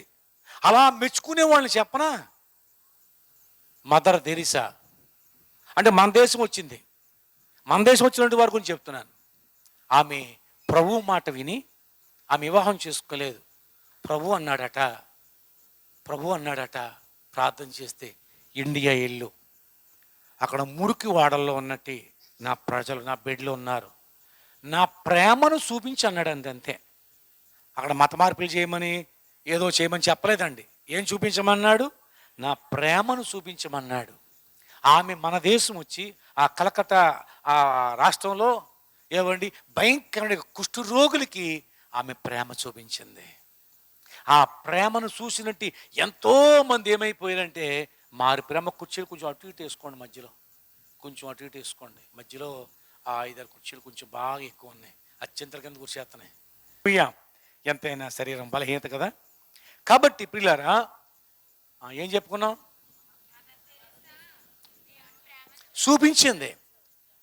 ఒక రోజున ఏమండి అక్కడ ఉన్నట్టు యొక్క చాలా భయంకరమైన మూర్ఖులుగా ఉంటారండి ఎక్కువ మంది, చాలామంది దోసుకునేవారుగా, ఏమంటే దౌర్జన్యం చేసేవారుగా, బలహీనలను దోసుకునేవారుగా ఎక్కువ ముఠాల కింద ఉంటారండి. అనేక మంది మారిపోతున్నారండి ఈమె ప్రేమలో పడి, ఈమె ప్రేమను చూసి మారిపోతున్నారు. ఈయన సంపాలని చెప్పి ప్రయత్నం చేస్తే ఒక ముగ్గురిని పంపించాడండి ఒక నాయకుడు. ఆమెను లేపొచ్చాడు రా, అందరినీ మార్చేస్తుందా మంచి మార్గంలో అని చెప్పినప్పుడు ఆ ముగ్గురు ఆమెను చంపేయడానికి వచ్చారండి ఫుల్గా తాగేసి. ఈ లోపల ఆమె ఒళ్ళులో ఒక కుష్ఠరోగి తలవాల్చుకుని ఉంటే ఈమె భోజనం ఏమండి పిసికి ఆయనకి తినిపిస్తుందంట. వాళ్ళు నికాంత పేరు చూస్తున్నారు. ఆ తినిపిస్తున్నటి యొక్క ఆ క్రమంలో ఒకేసారి ఇటు చూడండి అమ్మా, ఆడు సూచించాలు ఇటు చూడండి, ఒకేసారి వాంతు చేసుకుందండి. వాంతు చేసుకున్నప్పుడు వాడు చెయ్యి పట్టింది. ఆ వాంతు ఆయన బట్టల మీద పడిపోకుండా చెయ్యి పట్టి ఆ వాంతు చేతిలో తీసుకుని వాడిని కిందకి ఆ పడుగుండు పెట్టి టైట్గా బయటికి వెళ్ళి పోసి చేయి కడుక్కుని మళ్ళీ నీళ్లు తెచ్చి ఆయన మూతంతా కూడా కడిగి నోట్లో వేసి మరి కుక్కి చూసేయమ్మని చెప్పి చెయ్యి పట్టి చూసుకున్నాను. అవి పట్టుకుని మళ్ళీ బయటకు కళ్ళ నీళ్ళు కారుతున్నాడు, చంపడానికి వెళ్ళినట్టు వాళ్ళు. ఏంటది అసలు, అది ఏంటి అది అసలు, ఆమె ఏంటి, ఆ పిల్లలా కాదే, ఈ దేశమే కాదే ఆవిడది, దేశంగా దేశం వద్ది. ఏ తల్లి చేయలేదా పని, ఏ భార్య చేయలేదా పని, ఏ బిడ్డలు కూడా చేయలేదా పని, అంతగా చేస్తుందేంటి ఈమె. ఎక్కడో ఉన్నతంగా బతికొచ్చి ఒకసారి ఇంటర్వ్యూలో అడిగారంట, అమ్మ నువ్వు ఎలా చేయగలుగుతున్నావు అమ్మ అలాగా అంటే, నేను ఎవరికి చేసినా ప్రభువుకు చేసినట్లుగా చేస్తాను. ఇతడిలో ప్రభువుని చూస్తాను, ఆమెలో ప్రభువుని చూస్తాను, ప్రభువు చేస్తానని అంటండి. ఆమెకి ఎన్ని బిరుదులు ఇచ్చిందండి మన ప్రభుత్వం.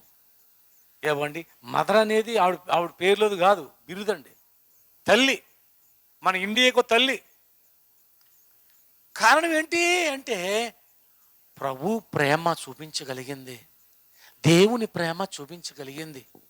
ఆ దేవాది దేవుడు చెప్పే మాట అదే, ప్రేమతత్వం ఆయనలో ఉన్నదండి. ప్రేమ ద్వారా శత్రుత్వాన్ని కూడా జయించవచ్చు. ప్రేమ ఎక్కడైతే ఉందో అక్కడ సమాధానం ఉంటుందండి. ప్రేమ ఎక్కడైతే లేదో అక్కడే గొడవలు ఉంటాయండి. భార్య భర్తల మధ్య అయినా, కుటుంబంలోనైనా, సమాజంలోనైనా ఏవండి, గ్రామంలోనైనా, దేశంలోనైనా, దేశాల మధ్య అయినా ప్రేమ ఉన్న దగ్గర ఏముండో, గొడవలు ఉండవు. కారణం ఏంటి? ప్రేమ దోషములు కప్పేస్తుంది. వాడిని తిట్టాడు కదా, అయితే వాళ్ళ మీద మనం ప్రేమ కలిగి ఉన్నప్పుడు పోన్లే, తెలియక తిట్టాలే, పోన్లే. ప్రేమ ఏం చేస్తుంది? దోషాలను కప్పేస్తుంది. ఇది దేవుని ప్రేమ. అటువంటి ప్రేమ దేవుడు ఈ ప్రేమ లేఖ ద్వారా తెలియజేస్తున్నాడు. దేవుడు ఏమై ఉన్నాడు అంటే ప్రేమ స్వరూపుడై ఉన్నాడు. కనుక మీరు ఎలా ఉండాలి అంటే మతాలు కాదు మీరు పట్టుకోవలసింది, కులాలు కాదు మీకు కావలసింది, ప్రేమ తత్వము కలిగి ఉండాలి. దేవుడు ఏమై ఉన్నాడు అంటే ప్రేమ తత్వము కలిగి ఉన్నాడు, ప్రేమై ఉన్నాడు, ప్రేమ స్వరూపుడై ఉన్నాడు. ప్రేమ లేనివాడు నా వాడు కాదు, నాకు సంబంధి కాదు. ప్రేమ లేనివాడు నా వాడు కాదంటాడు దేవుడు. ప్రేమే బైబిల్ అంతటికి కూడా 2 అక్షరాలతో నిండి ఉందండి. ప్రేమ అంతే. అదే ప్రేమతో నిన్ను నన్ను ప్రేమిస్తున్నాడు. అయితే పిల్లరా, ఆ ధర్మశాస్త్రం తర్వాత ఆ ధర్మశాస్త్రం అనుసరిస్తూ వాళ్ళు జీవిస్తున్నప్పుడు తర్వాత వాళ్ళు కూడా ధర్మశాస్త్రమే వాళ్ళ జీవితాలు అన్నట్టుగా ఇష్టానుసారం జీవిస్తున్నారు. అప్పుడు దేవాది దేవుడైనటి ప్రేమమూర్తి అయినట్టి ప్రేమస్వరూపుడైన దేవుడు తన ప్రియ కుమారుడుగా ఈ లోకమునకు వచ్చాడు, పంపబడ్డాడు. Praise Lord. ఆయన ఈ లోకానికి వచ్చి ఏం చేశాడు, ఏం చూపించాడంటే ప్రేమ చూపించాడు. ప్రేమ ఎటువంటిది? లోక సంబంధమైన ప్రేమ కాదు, మన ప్రేమలు కాదు. మన ప్రేమలు ఎలాంటి? భార్య భర్తల మధ్య వికసించిన ప్రేమ పుష్పము వాడిపోయి రాలును త్వరగా, మోడులా మిగిలిపోవును. ఎన్నాడెన్నడు మారనిది నా యేసుని దివ్య ప్రేమ, ఎన్నాడెన్నడు వీడనిది నా యేసుని నిత్య ప్రేమ. యేసుని ప్రేమ అది ఎవ్వరు కొలువలేనిది, నిజము దీనిని నమ్ము, ఇది భూమి అందించలేనిది. బంధు మిత్రులయందు ఎలుగుచున్న ప్రేమ దీపము, నూనెవోనంత కాలమే ఎలుగునిచ్చి ఆరిపోవును. ఎన్నాడెన్నడు మారనిది నా యేసుని దివ్య ప్రేమ, ఎన్నాడెన్నడు వీడనిది నా యేసుని నిత్య ప్రేమ. యేసుని ప్రేమ అది ఎవ్వరు కొలువలేనిది, నిజము దీనిని నమ్ము, అది భూమి అందించలేనిది. హల్లెలూయా. మనుషుల ప్రేమ లాంటిది కాదు దేవుని ప్రేమ. దేవుని ప్రేమ ఏమండి? త్యాగంతో కూడింది. మనుషుల ప్రేమ స్వార్థంతో కూడింది. గమనించండి ప్రియులారా, మనుషుని ప్రేమలో ఏముంది? స్వార్థం ఉంది. దేవుని ప్రేమలో ఏముంది? త్యాగం ఉంది, సమర్పణ ఉంది. అందుచేతనే మనుషులందరూ కూడా ఏమైపోయారంటే ఏ భేదము లేదు, అందరూ పాపము చేసి దేవుడు అనుగ్రహించు మహిమను పొందలేకపోతున్నారు అని బైబిల్ చెప్తుంది. ఆ కారణం చేత ఏ భేదం లేదు. లోకంలో చాలా భేదాలు ఉన్నాయి. కుల భేదం ఉంది, మత భేదం ఉంది, దేశ భేదం ఉంది, భాష భేదం ఉంది, రంగు భేదం ఉంది, ఇలా ఎన్నో భేదాలు ఉన్నాయి. పాపానికి మాత్రం ఏమి లేదు, భేదం ఏమీ లేదు. అందరూ కూడా త్రోవ తప్పిపోయారు. అందుచేత అందరికీ పాప విముక్తి కలగజేయటానికి దేవాది దేవుడు ప్రభు 2000 సంవత్సరాల క్రితం శరీరధారుడిగా వచ్చాడు. ఎలా వచ్చాడు? శరీరధారుడిగా వచ్చాడు. మానవులందరి పాపములకు కలిగే శాపం, శిక్ష తన మీద వేసుకున్నాడు. తన మీద వేసుకుని ఆయనలో ఉన్న శాంతి మనకిస్తున్నాడు.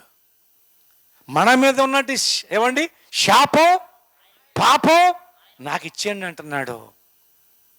నాలో ఉన్న శాంతి మీరు తీసుకోండి ఇస్తున్నాను అంటున్నాడు. సృష్టిని ఆలోచన చేసినప్పుడంట దేవుని ప్రేమ అర్థమైపోద్ది. ఏం ఆలోచన చేసినప్పుడు? ఈ సృష్టిని ఆలోచన చేసినప్పుడు. ఈ సృష్టిని ఆలోచిస్తే ఏం కలుగుతుంది మనకి? పైకి చూడండి, ఏం కనపడతాయి? అంతే. మనకు దూరదృష్టి బాగా ఎక్కువ. చెట్లు ఆకులు కనపడతలేదా? అంతవరకు కనపడుతుంది మనకి. చెట్లు యొక్క ఆకుల్లో నుంచి వచ్చినట్టు యొక్క ఆ గాలి ఉందే, ఆ మంచి గాలి మనకిచ్చి మీ చెడు గాలి అంతా నాకు ఇచ్చేయండి. ఏమండి ఏం చేస్తుంది? మనం వదిలిన గాలి అంతా కూడా ఎలాంటి గాలి? తలుపులు వేసేసుకున్నాం అనుకోండి, ఒకటి గాలి ఒరే వాసన వచ్చేస్తుందండి, మరి వాసన వచ్చేద్ది. మనం వదిలిన గాలి అంతా వాసన వచ్చేద్ది. ఎలా వదిలిన వాసన వచ్చేద్ది. ఏమండి కానీ ఏమండి అది అది అది అది తీసేసుకుంటుందండి. మనకే గాలి ఇస్తుంది? అది దేవుడి ప్రేమ.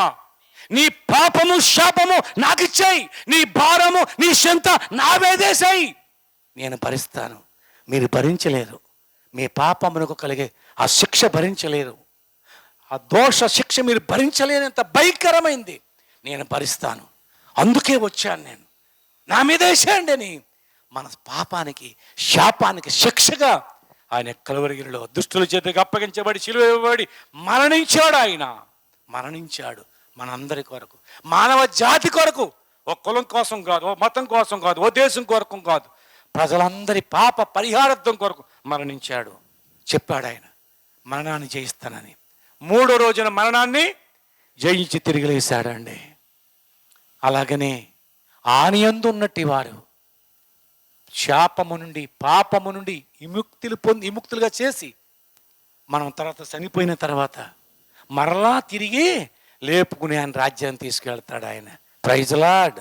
ఆయన ఏ రకంగా లెగిశాడో ఏమండి ఆయన ఎందున్న వారందరూ కూడా తమ వరుసలో తిరిగి లేపబడతారు, బ్రతికించబడతారు. బాగా చెప్పావు, బ్రతికించబడతారు తిరిగి.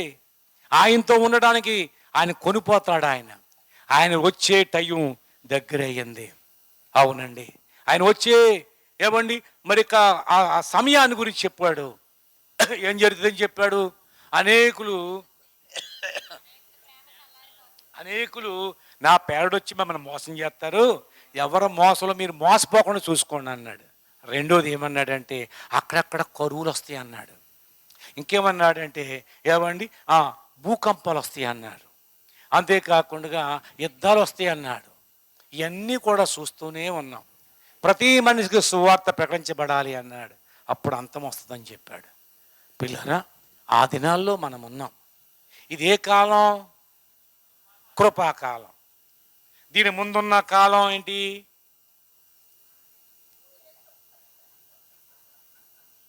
దీని తర్వాత కాలం అదేలేమ్మా. దీని ముందున్నది అడిగాను, దీని తర్వాత అడగలేదు. ధర్మశాస్త్ర కాలం. దాని ముందున్నది ఏంటి? మనసాక్షి కాలం, అంటే యుగం అంటారు. మనసాక్షి యుగం, ధర్మశాస్త్ర యుగం, కృపాయుగం. ఇప్పుడు మనం ఏ యుగంలో ఉన్నాం? ఈ కృపాయుగం తర్వాత ఏ యుగం ఉంది?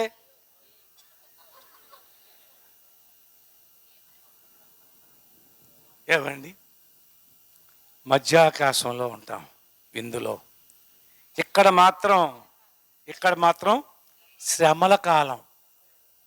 అది ఆ శ్రమల కాలంలో ఇల్లు వదిలిపెడేస్తారు, భవంతులు వదిలిపెడేస్తారు, రాజకోట వదిలిపెట్టేస్తారు. ఏమండి ఎడారిలోకి పోతారు, కొండల్లోకి పోతారు, లోయల్లోకి పోతారు. ఎర్రోళ్ళు మాట్లాడతారు చూసారా? ఎర్రోళ్ళు ఏం మాట్లాడతారు? ఎందుకు అర్థమవుతూ? నేను ఎవరో తెలుసా? ప్రైమ్ మినిస్టర్ అంటాడండి. నేను ఎవరో తెలుసా? డాక్టర్ని దా చూపత్రుడు. అంటే ఎర్రోడు మాట్లాడి మాటలన్నీ అలా మాట్లాడతారు అక్కడ. అర్థమైంది? మహాబలమైనటువంటి వారు, జ్ఞానం కలిగిన వారు, గొప్పవారు, ధనవంతులు ఏమండి, మరి బలవంతులు ఏమండి, వీళ్ళందరూ కూడా ఎర్రి మాటలు మాట్లాడే రోజు వస్తుందండి. ఆ రోజు గనక యేసు ప్రభు వచ్చినప్పుడు ఎత్తబడకపోతే ఎవరు ఎత్తబడతారు? ఈ సువార్త ఎవరైతే వింటారో, ఎవరైతే విశ్వసిస్తారో, ఎవరైతే పాపలను ఒప్పుకుంటారో, పాప క్షమాపణ పొందుకుని ఈ రక్షణ పొందుకుంటారో వారు ఒక రోజున ప్రభు వస్తే ఎత్తబడతారు. లేదంటే అని పిలుపు వస్తే ఈ లోకయాత్ర ముగించుకుంటాం.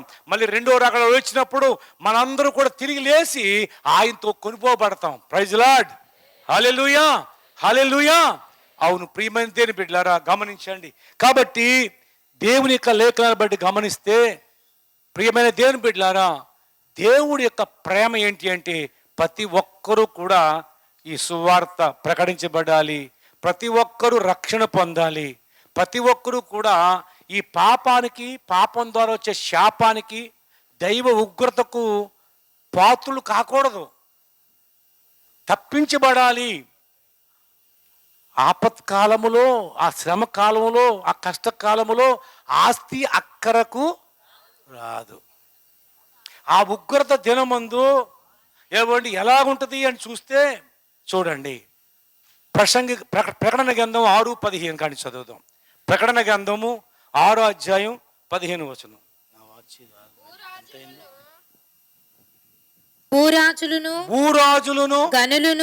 గనులను సహస్రాధిపతులను ధనికులను బలిష్ఠులను ప్రతి దాసుడును. ఇంతవరకు చదివినట్టు వాళ్ళు అందరూ కూడా ఒక ఉన్నతమైన పరిస్థితిలో ఉన్నట్టు వారు. ప్రతి దాసుడును, ప్రతి స్వతంత్రుడును కొండ గుహలలోను.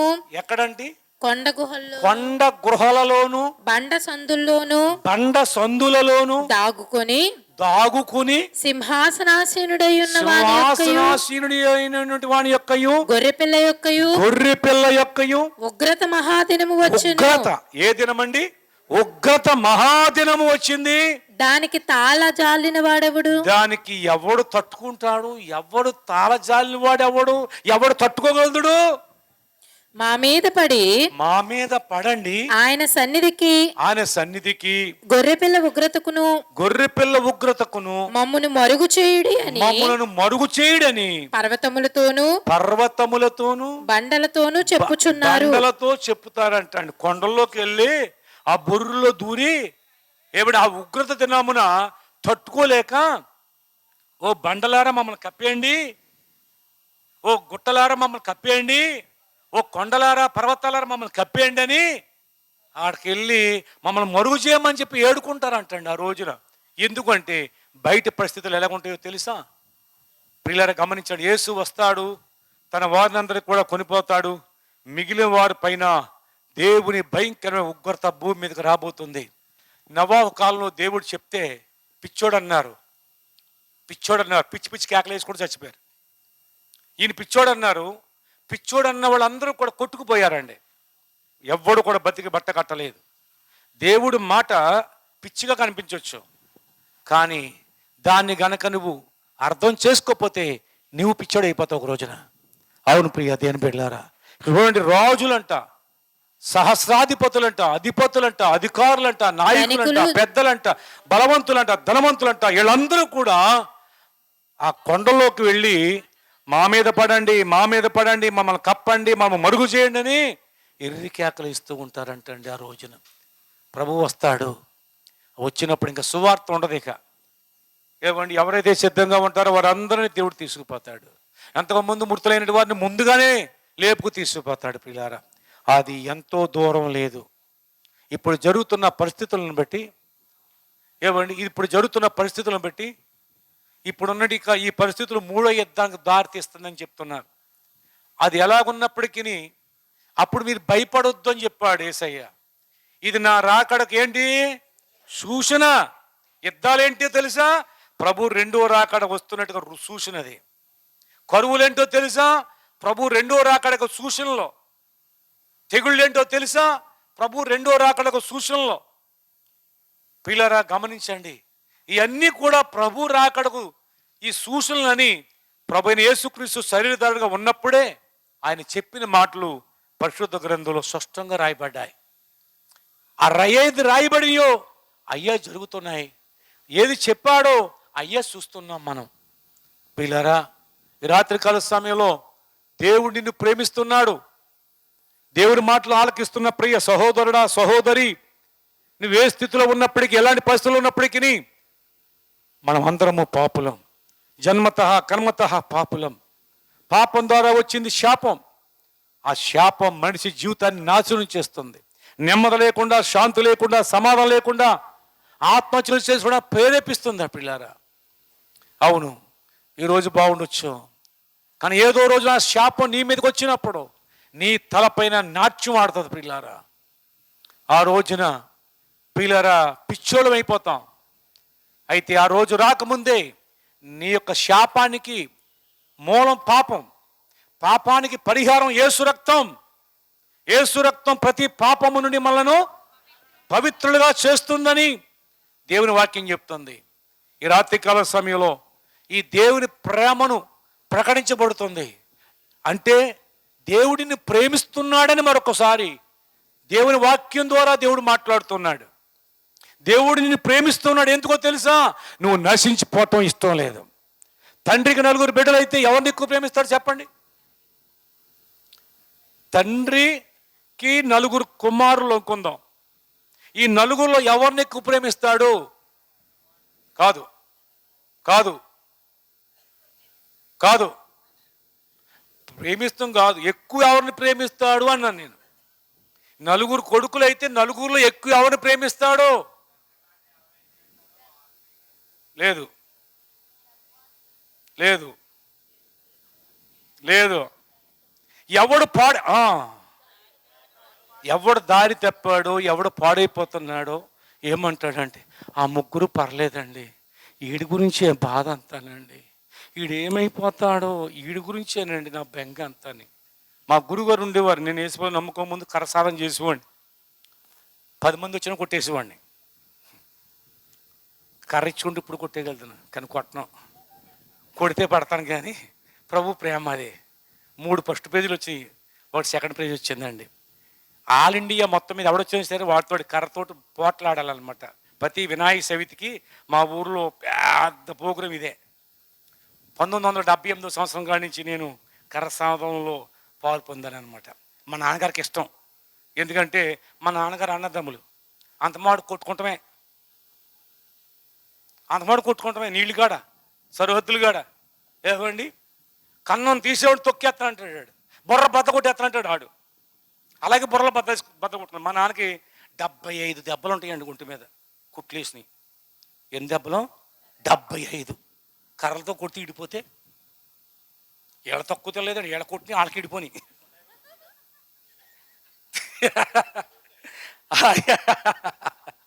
అర్థమైందండి. అందుకు మా నాన్న ఏంటంటే అనేది, ఒరే 4 సాధన నేర్చుకోండి, 4 కోతుంటే పంపించండి సాధన నేర్చుకోమని. ఎందుకు తెలుసా? ఒక్కొక్కడు 10 మందిని కొట్టాలరా. ఇది ఒరే ఆడు నన్ను కొట్టాడు, ఆడు పని చెప్పట్టాలరా 4. ఇది మాకు కూడా భలే ఉండేది, భలే నేర్చుకోమన్నాడు. అందరూ నేర్చుకోవద్దంటే దొంగచాటుకు వచ్చి నేర్చుకునేవారు. మా నాన్నగారు పబ్లిక్గా పంపించేవాడు మా నాన్న, అరే నేర్చుకోండి అని. 4 దెబ్బలు తగలగానే మరి 2 అన్నీళ్ళు కూడా అమ్మ బాబోయ్ కర్రతో కొట్టాడు ఒకడు. ఇలాగా మా అన్నయ్యకి తగిలింది, కర్ర అంటే తోలు వచ్చేసింది, తోలు వచ్చేస్తే కంట వచ్చేద్ది. అర్థమైందా? ఆ కర్ర సాధన అంటే మామూలుగా ఉండదు, మొత్తం ముక్కలు అవుతాయి, జాయింట్లు ఉసిలిపోతాయి. మొట్టమొదటిసారి 78వ సంవత్సరంలో నేను కర్ర సాధనలో ఆ సంవత్సరం వెళ్ళాను. ఎంత ఉంటాను, కర్ర తిప్పితే కిందకి లేస్తుంది, దొరికినట్టుగా నేను కొట్టేశారు. ఈ పక్క మరి ఇక్కడికి, ఇక్కడి నుంచి అదికేశారు, ఈ పక్కన ఇక్కడ అన్నీ అంటుపడలే.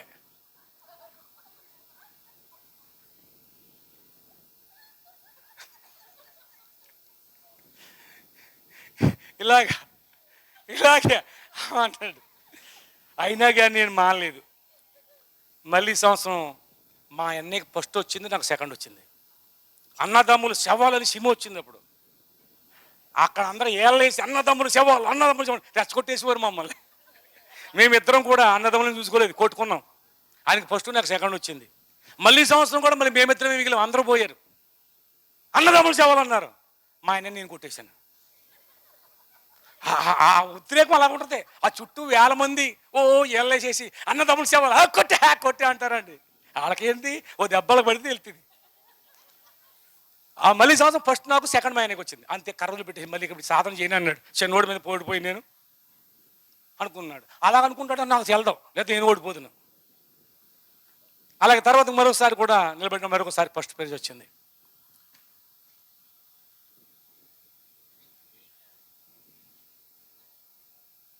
ఎందుకు చెప్పింది ఇదంతా?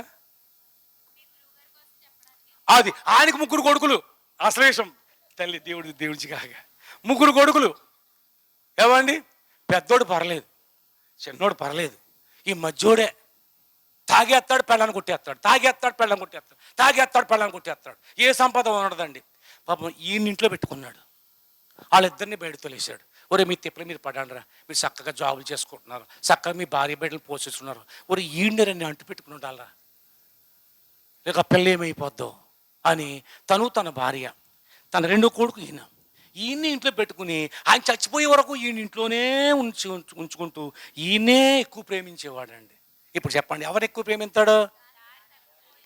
అది పాడైపోతున్నాడు వాడు ప్రేమిస్తాడు, నశించిపోతానికి నరకానికి దగ్గరగా ఉన్నవాడిని ప్రేమిస్తాడు. అవును ప్రియులారా, ఈ రాత్రికాల సమయం చెప్పే మాట ఏంటో తెలుసా? యేసుక్రీస్తు తెలియక నశించిపోతున్నది యొక్క ప్రతి ఒక్కరిని ప్రేమిస్తున్నాడు. నీకు తెలియదు, నీవు మరణపు అంచుల మీద ఉన్నావు, నీ కాలు జారే చోట్ల నీవు ఉన్నావు. నీ కాలు ఎప్పుడు జారుతుందో తెలియదు. అంత బాగుంది, నాకేంట్లే అని అనుకోవచ్చు ఒకవేళ నీవు, కానీ ఈ రాత్రి ఏం జరుగుతుందో నీకు తెలియదు. అంతలో కనిపించి మాయమైపోయే ఆవిరి లాంటిది మన బ్రతుకు, మన జీవితం. కానీ దేవుడిని ప్రేమిస్తున్నాడు. నీ మీద ఉన్న ఆ శాపాన్ని విడిపించడానికి, నీలో ఉన్న పాపాన్ని విడిపించడానికి, పాప పరిహారముగా ఆయన బలైపోయాడు. ఆయన రక్తం చిందించాడు. రక్షణ సిద్ధంగా ఉంది. నీ విశ్వాసం ఉంచితే ఈ రాత్రి నీ పాపము నుండి, శాపము నుండి విమోచింపజేసి నిన్ను రక్షించి తన కుమారుడుగా, తన కుమార్తెగా నిన్ను అత్తుకుని రక్షించి ఆయన రాజ్యములకు వారసులుగా చేయడానికి సిద్ధంగా ఉన్నాడు. ఈ రాత్రి నేను ప్రకటిస్తున్నది, ఇక యేసు ఒకరోజు నన్ను అదే రీతిగా రక్షించాడు. ఇక్కడ ఉన్నటువంటి వారిలో అనేక మందిని అదే రీతిగా రక్షించాడు. కనుక ఇక్కడ ఉన్నాం ప్రియులారా. మాకు ఇది అంతకుముందు మా పితృలేదో ఇలాంటిది మార్గం లేదని మేము వచ్చాం కాదు, మాకు తెలియదు. అంతకు పూర్వం యేసు అంటేనే మాకు తెలియదు. కానీ నశించిపోతున్నాడు మా బ్రతుకుల్లో ఆయన వెలుగు నింపాడు. చీకటిని భారతలో ఎలుగుతో నింపాడు. ఆయన అశాంతిని తొలగించి శాంతితో నింపాడు. మా పాపమును భారములని ఆయన మీద వేసుకున్నాడు. ఆయన శాంతిని మాకు ఇచ్చాడు. అదే తృప్తి, అదే సమాధానం, అదే సంతోషం, అదే ఆనందం. ఈ రాత్రికాల సమయంలో యేసు అంటే మతం కాదు, యేసు అంటే ఒక కులం కాదు, యేసు అంటే రక్షకుడు అని అర్థం. అంటే ప్రతి ఒక్కరిని కూడా నశించిన దానిని వెదికి రక్షించుటకు మనుష్య కుమారుడుగా ఈ లోకమునకు వచ్చిందని వాక్యం చెప్తుంది. యేసు అంటే రక్షకుడు అని అర్థం. అంటే నిన్ను, నన్ను, ప్రతి ఒక్కరిని ఆయన మాటకు విధేయత చూపించిన ప్రతి ఒక్కరి రక్షించడానికి వచ్చినట్టు రక్షకుడు ఆయన. అందుకునే ఆయన ప్రపంచంలో ఎక్కడ జన్మించాడు అంటే అమెరికాలో జన్మించలేదు. ఆయన అమెరికా దేవుడు అనుకునేవాడిని, నేను చాలా ద్వేషించేవాడిని. కానీ అమెరికాలో జన్మించలేదు ఆయన. ఏవండి, లండన్లోనూ జన్మించలేదు, ఆస్ట్రేలియాలో జన్మించలేదు. ప్రపంచంలో నడిబొడ్డున పుట్టాడు. అదే జెరూసలేం. ఆ జెరూసలేం దేశంలో యోధా జిల్లాలో బెత్లెహేము అనబడుతున్న చిన్న కుగ్రామం, ఒక అప్పనపేట లాంటి గ్రామంలో ఆయన పుడతానని ముందు చెప్పాడు. 100,000 సంవత్సరాల క్రితం చెప్పాడు ఆయన. రామాలో అంగలార్పు వినపడుతుంది అన్నట్టుగా 400 సంవత్సరాల క్రితం ప్రవశించాడు ఆయన. ఆ విధంగానే ఏదైతే ప్రవచనం ఉందో అది నెరవేరినట్లుగానే ఆయన ఈ లోకంలో జన్మించాడు. మనందరి పాపములు బట్టి ఆయన శిలువకి ఎక్కాడు. ఆయన ఎందుకు పుట్టాడు అంటే నీ పాపములను మోయటానికి, నీకు శాంతిని ఇవ్వటానికి, నీకు రక్షణ ఇవ్వటానికి ఆయన ఈ లోకానికి వచ్చాడు. ఈ లోకంలో మన దగ్గర ఏదో మనం ఏదో ఇస్తే తీసుకెళ్తాం రాలేదు ఆయన. పిల్లరా గమనించండి, ఆయన మనకు ఆయన శాంతి ఇచ్చి మనలో ఉన్నటి శాపాన్ని పాపాన్ని ఆయన తీసుకుని దానికి క్రయధనంగా తన ప్రాణం పెట్టడానికి వచ్చాడండి ఆయన. ఎంత ప్రేమమూర్తి అండి ఆయన. అలాంటి ప్రేమను తెలియపరిచినటి యొక్క మదర్ తెరీసాకు ఎంత గొప్ప గుర్తింపు వచ్చిందో తెలుసా అండి. అదే విలియం కేరీ ఈ దేశముకు వచ్చి ఆయన కొన్ని భాషలు నేర్చుకుని అనేక భాషల్లో బైబిల్ తర్జుమా చేసి ఈ తెలుగు బైబిల్ కూడా మన చేతికి వచ్చిందంటే దీనికి కారణం ఆయనే. అంతేకాదు, నేను మనం చెప్పాను వాయిస్ మెసేజ్లో, పోస్ట్ ఆఫీసు ఆయన వల్ల వచ్చింది, మనకి ఉత్తరాలు వేసుకున్న న్యూస్ పేపర్ ఆయన వల్ల వచ్చింది. అవి ఏమంటే ట్రైల్ ఇంజిన్ ఆయన ద్వారా, కానీ ఏమండి ఉమెన్స్ కాలేజీలు ఆయన స్థాపించాడు మన దేశంలో. ఏమండి మరి బ్యాంకులు కానీ హాస్పిటళ్ళు కానీ విద్యాలయాలు కానీ ఇవన్నీ కూడా ఆయన స్థాపించాడండి. పెన్నులో ఇంకు కూడా ఆయన కనిపెట్టాడు. ప్రింటింగ్ మిషన్ ఆయన కనిపెట్టాడు. మన దేశంలో మొట్టమొదటి ప్రింటింగ్ మిషన్ ఆయన ఈ బైబిల్ ప్రింట్ చేశాడు. ఇలాగా ఎన్నో ఇచ్చాడు మన దేశానికి. కారణం ఆయన ప్రభు ప్రేమను మనకు చూపించగలిగాడు. మనం ఏమిచ్చాం? ఏ దేశం ఎక్కువ ఎత్తదో జీతం అక్కడ పోతాం మనం, అంతే. అర్థమైందండి. కానీ వాళ్ళు ఎందుకు వచ్చారో తెలుసా?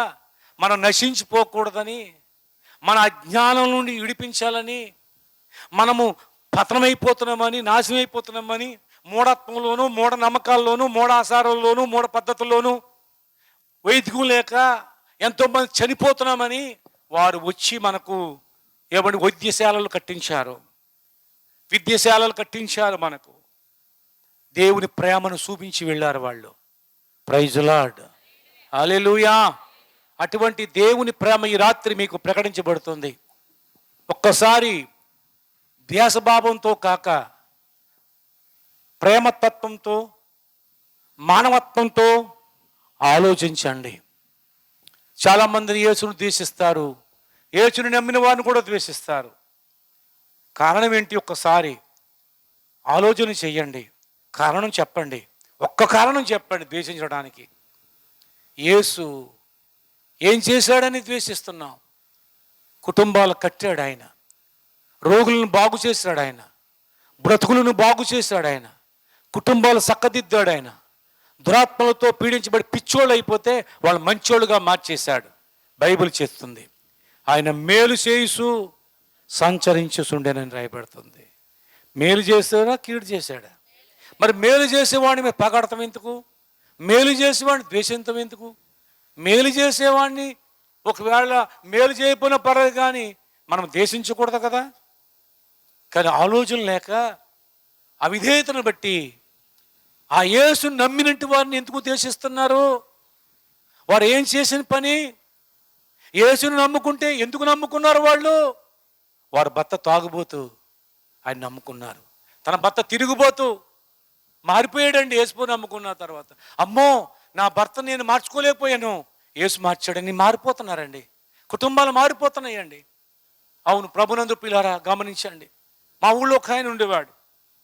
ఆయన మరి ప్రభు తెలియదు, మాకు పని చేస్తానికి వస్తే నేను సువార్త చెప్తూ మొదలుపెట్టాను. ఆయన మారాడు. బాప్తీసం కావాలని అడిగాడు. బాప్తీసం సరే ఇచ్చాం. ఒక రోజు మీతో మాట్లాడాలన్నాడు. సరే మాట్లాడన్నాను. వచ్చాడు. అయ్యా నాకు 2 పెళ్ళాలండి, ఏం చేయను అన్నాడు. ఒరే బాప్తీసం తీసుకోకముందు చెప్పాలి కదా నాకు. చాలాసార్లు ఇరికించేస్తారనమాట. సేవకులు ఏం చేస్తారు? రోట్లో పెట్టి రుప్పేసాడు చేసేస్తారు. ఏమండి ఇదేంటి అలా చేసావు?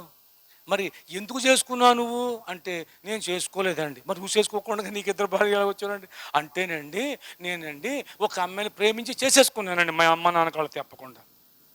ఒక అబ్బాయి పుట్టేశాడు. ఇది తెలియదండి పుట్టేదాకా. తర్వాత మా అక్కగారు అమ్మాయిని చేసుకుంటానని మాట ఇచ్చిందంట మా అమ్మ. చేసుకుపోతే ఎండ్రు బుట్టు పట్టుకుంది. తాగేస్తానరా?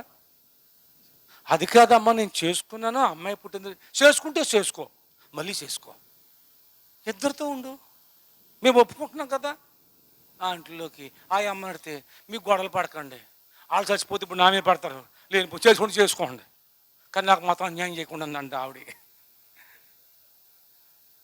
మొత్తం మీద ఆవిడ చేసుకున్నాడు. ఈవిడికి ఇద్దరు పుట్టారు. ఆవిడ పుట్టారు. 4 రోజులు అక్కడ, 4 రోజులు ఇక్కడ, మొత్తం మీద ముందుకు సాగిపోతుంది. ఈ సమయంలో సువార్త అందింది ఆయనకి.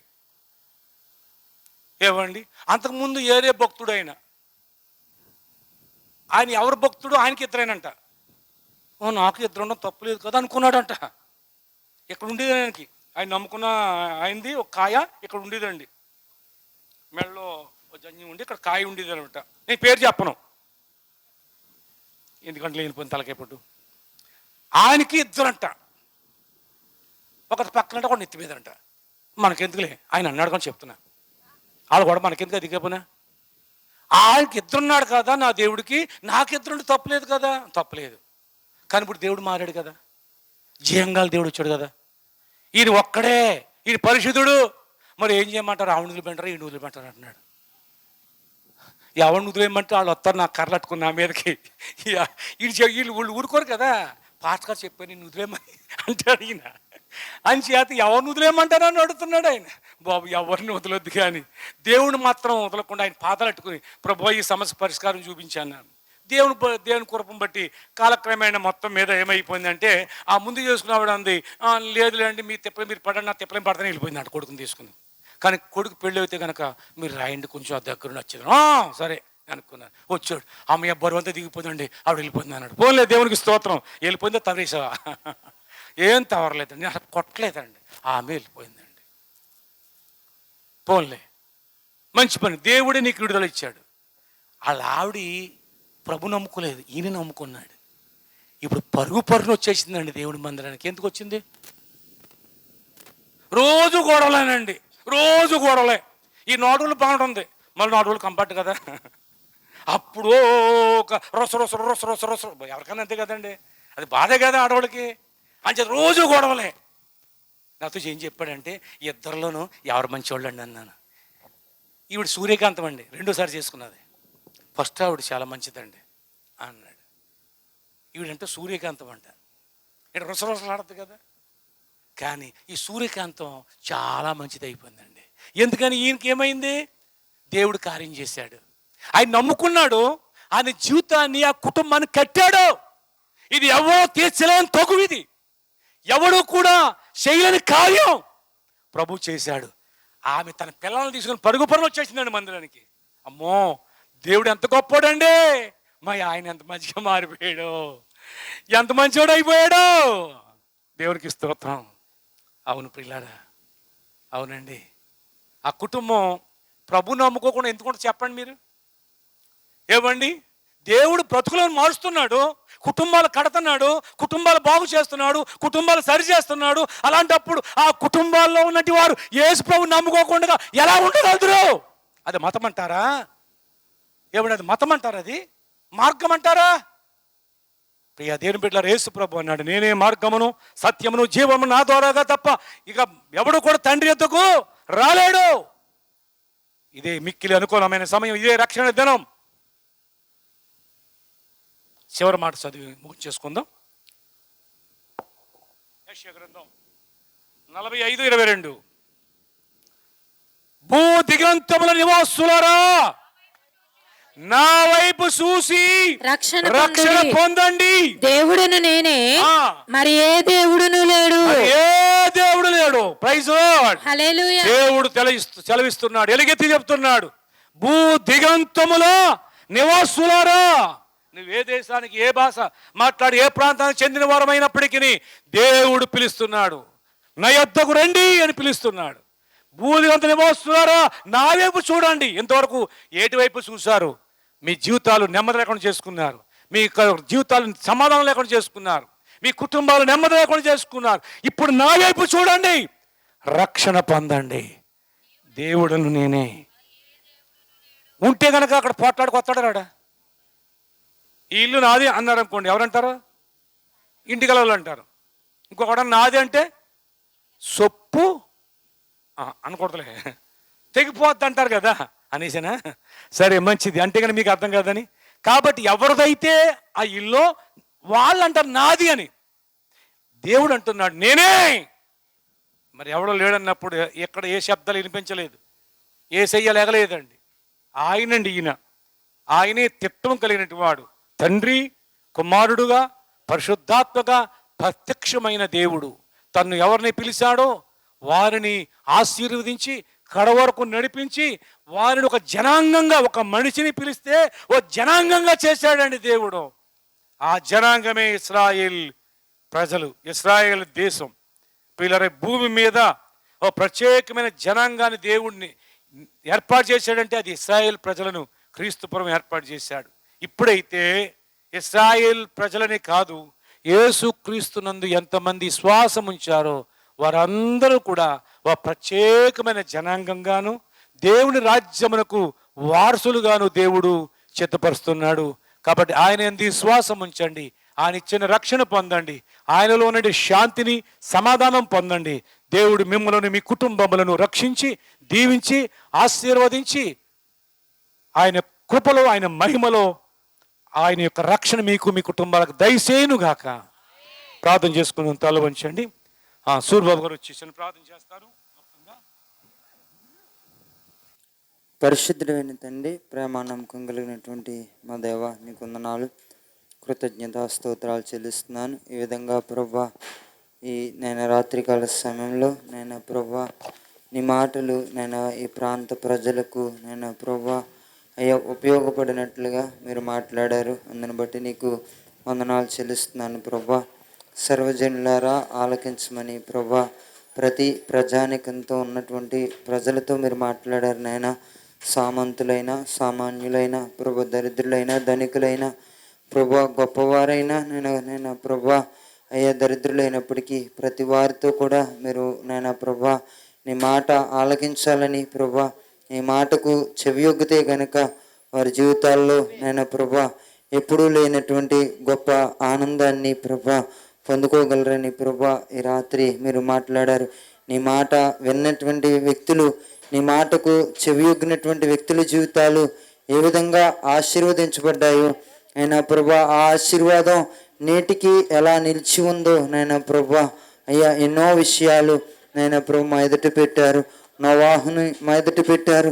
నీ మాట విని, నీ మాట ప్రకారం, నీ మాటకు చెవియొగ్గి నేను నీ మాట ప్రకారం చేసినప్పుడు అయ్యా ప్రభా అతడు నైనా ప్రభా భయంకరమైనటువంటి ఆయన జలప్రలయం కూడా రక్షించబడి అతని కుటుంబం రక్షించబడడం వల్ల నేడు ఈ మానవ జాతి అంతా కూడా విస్తరించడానికి దోహదమైందని ప్రభా అయ్యా నీ మాట విన్నవారి జీవితాల్లో అయినా బాగు కలుగుతుందని, నీ మాట విని పాడైపోయినటువంటి వ్యక్తులు భూమి మీద ఎవరూ లేరని ప్రభా అయ్యా మీరు మాట్లాడుతూ వచ్చారు నాయనా. నీకు వందనాలు.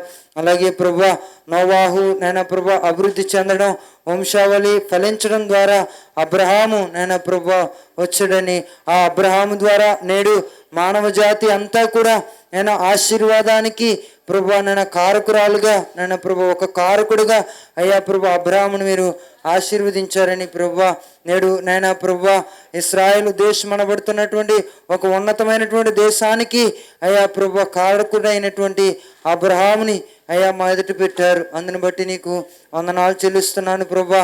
మెట్టుకు నైనా ప్రభా అయ్యా నైనా మీరు నైనా తండ్రి ఇచ్చిన ఆజ్ఞ ప్రతి ఒక్కరూ కూడా ప్రేమించాలని అయ్యా ప్రతి ఒక్కరిలో అయినా ప్రతి ఒక్కరిని నువ్వు ప్రేమిస్తున్నావని ప్రభా, ఈ ప్రేమను అయ్యా అందరూ అర్థం చేసుకోవాలని, సర్వజనులు కూడా అయినా ఈ మాట వినాలని అయ్యా ప్రభా మానవుని ఎంతగా ప్రేమించావో, ఆ ప్రేమ కోసం ఎంత త్యాగం చేశావో.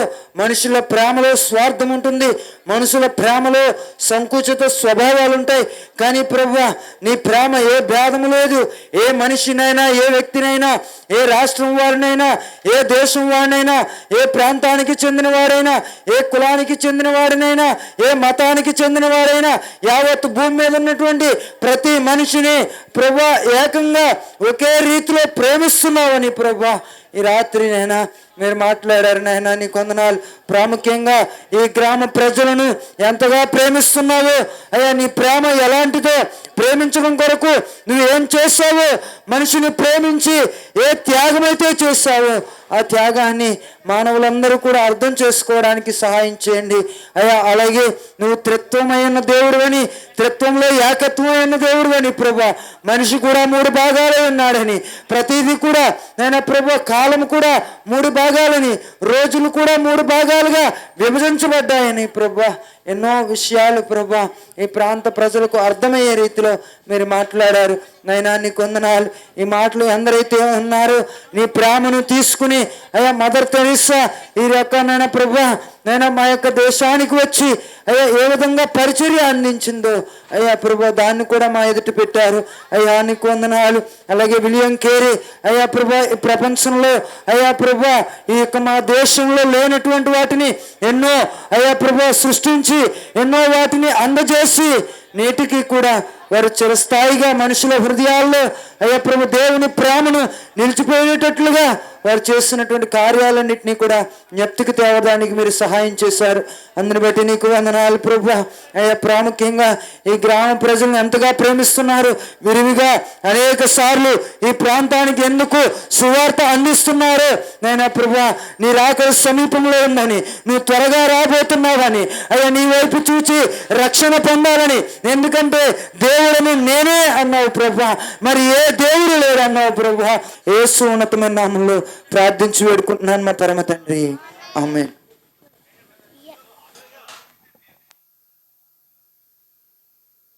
మా ప్రభువా వందనాలయ్యా, స్తోత్రాలు. ఈ రాత్రికి కాల సమయంలో ఈ రీతిగా సువార్త ప్రకటించడానికి ఈ కుటుంబ వారు ఎంతో అవకాశం కల్పించారు. ఈ కుటుంబాన్ని దీవించి ప్రభువా నీ కృప తోడుగా ఉంచండి. అలాగే ఇక్కడ వచ్చిన బిడ్డలందరినీ ఆశీర్వదించండి. సువార్త ప్రకటించి ఉండగా ఈ గ్రామంలో అనేక హృదయాల్లో కార్యం జరిగించి రక్షించు తండ్రి. అలా ఈదిలో ఇంటింటికి కూడా సువార్త ప్రకటించడం వెళ్ళారు. అందుబడి స్తోత్రం ప్రభు, ఎంతో ప్రేమించావు ఈ గ్రామాన్ని, ఈ గ్రామ ప్రజలను ఎంతో ప్రేమిస్తున్నావు అయ్యా. నీ ప్రేమ గొప్పది, నశించిపోకూడదని ఎవరూ కూడా ప్రేమిస్తున్నావు. నీ ప్రేమను సువార్త ద్వారా వెల్లడి చేశావు.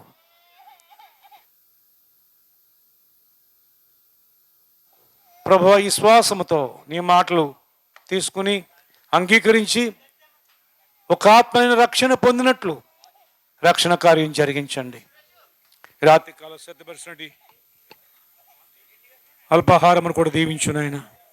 ప్రతి బిడ్డకు ఆయురారోగ్యం ఇవ్వండి, సమృద్ధిని ఇవ్వండి, కుటుంబానికి తగిన ఆశీర్వాదం ఇవ్వండి. పరిచర్యలో సహకరించిన బిడ్డలందరినీ దీవించండి. వారి బంధుమిత్రులను, వారి కుటుంబ సభ్యులను, వారి రక్త సంబంధులను ఆశీర్వదించండి. ప్రభువా కూడా వచ్చిన వారందరినీ, వారి కుటుంబాలు దీవించండి. ఈ ఇరుగుపొరుగు వారిని దీవించు నాయన. ఈ గ్రామ ప్రజలందరినీ దీవించు నాయన. ఈ గ్రామంలో ఉన్న ప్రతి కుటుంబాన్ని రక్షించు నాయన. ఈ గ్రామ అధికారులను రక్షించండి, నాయకులను రక్షించండి, పెద్దలను రక్షించండి. ఈ గ్రామంలో శాంతి సమాధానం ప్రసాదించు తండ్రి. ప్రతి కుటుంబమును రక్షించి మేలు చేయండి. నీ రాకడ ఆలస్యమైతే మరొక్కసారి నీ యొక్క ప్రభువా మరి నిన్ను గణపరచడానికి, నేను స్తుతించడానికి అవకాశం ఇచ్చి మహిమ తెచ్చుకోమని ఎంతవరకు కాసి కాపాడిన తండ్రి, ఇక ముందు కూడా కాసి కాపాడండి. యేసు నామములో ప్రార్థన చేస్తున్నాను మా పరమ తండ్రి. మన తండ్రి అయిన దేవుని ప్రేమయు, మన రక్షకుడైన యేసుక్రీస్తు కృపయు, పరిశుద్ధాత్మ యొక్క అన్యోన్య సహవాసం సన్నిధి ఇప్పుడు ఎల్లప్పుడు ఇక్కడ కూడిన మాకు నీ యందు శ్వాసం ఉంచిన బిడ్డలకు సదా తోడే కడ వరకు నడిపించి ఆదరించి ఆశీర్వదించుగాక. దేవుడు మిమ్మల్ని, మీ కుటుంబములను దీవించుగాక. ఆమేన్, ఆమేన్.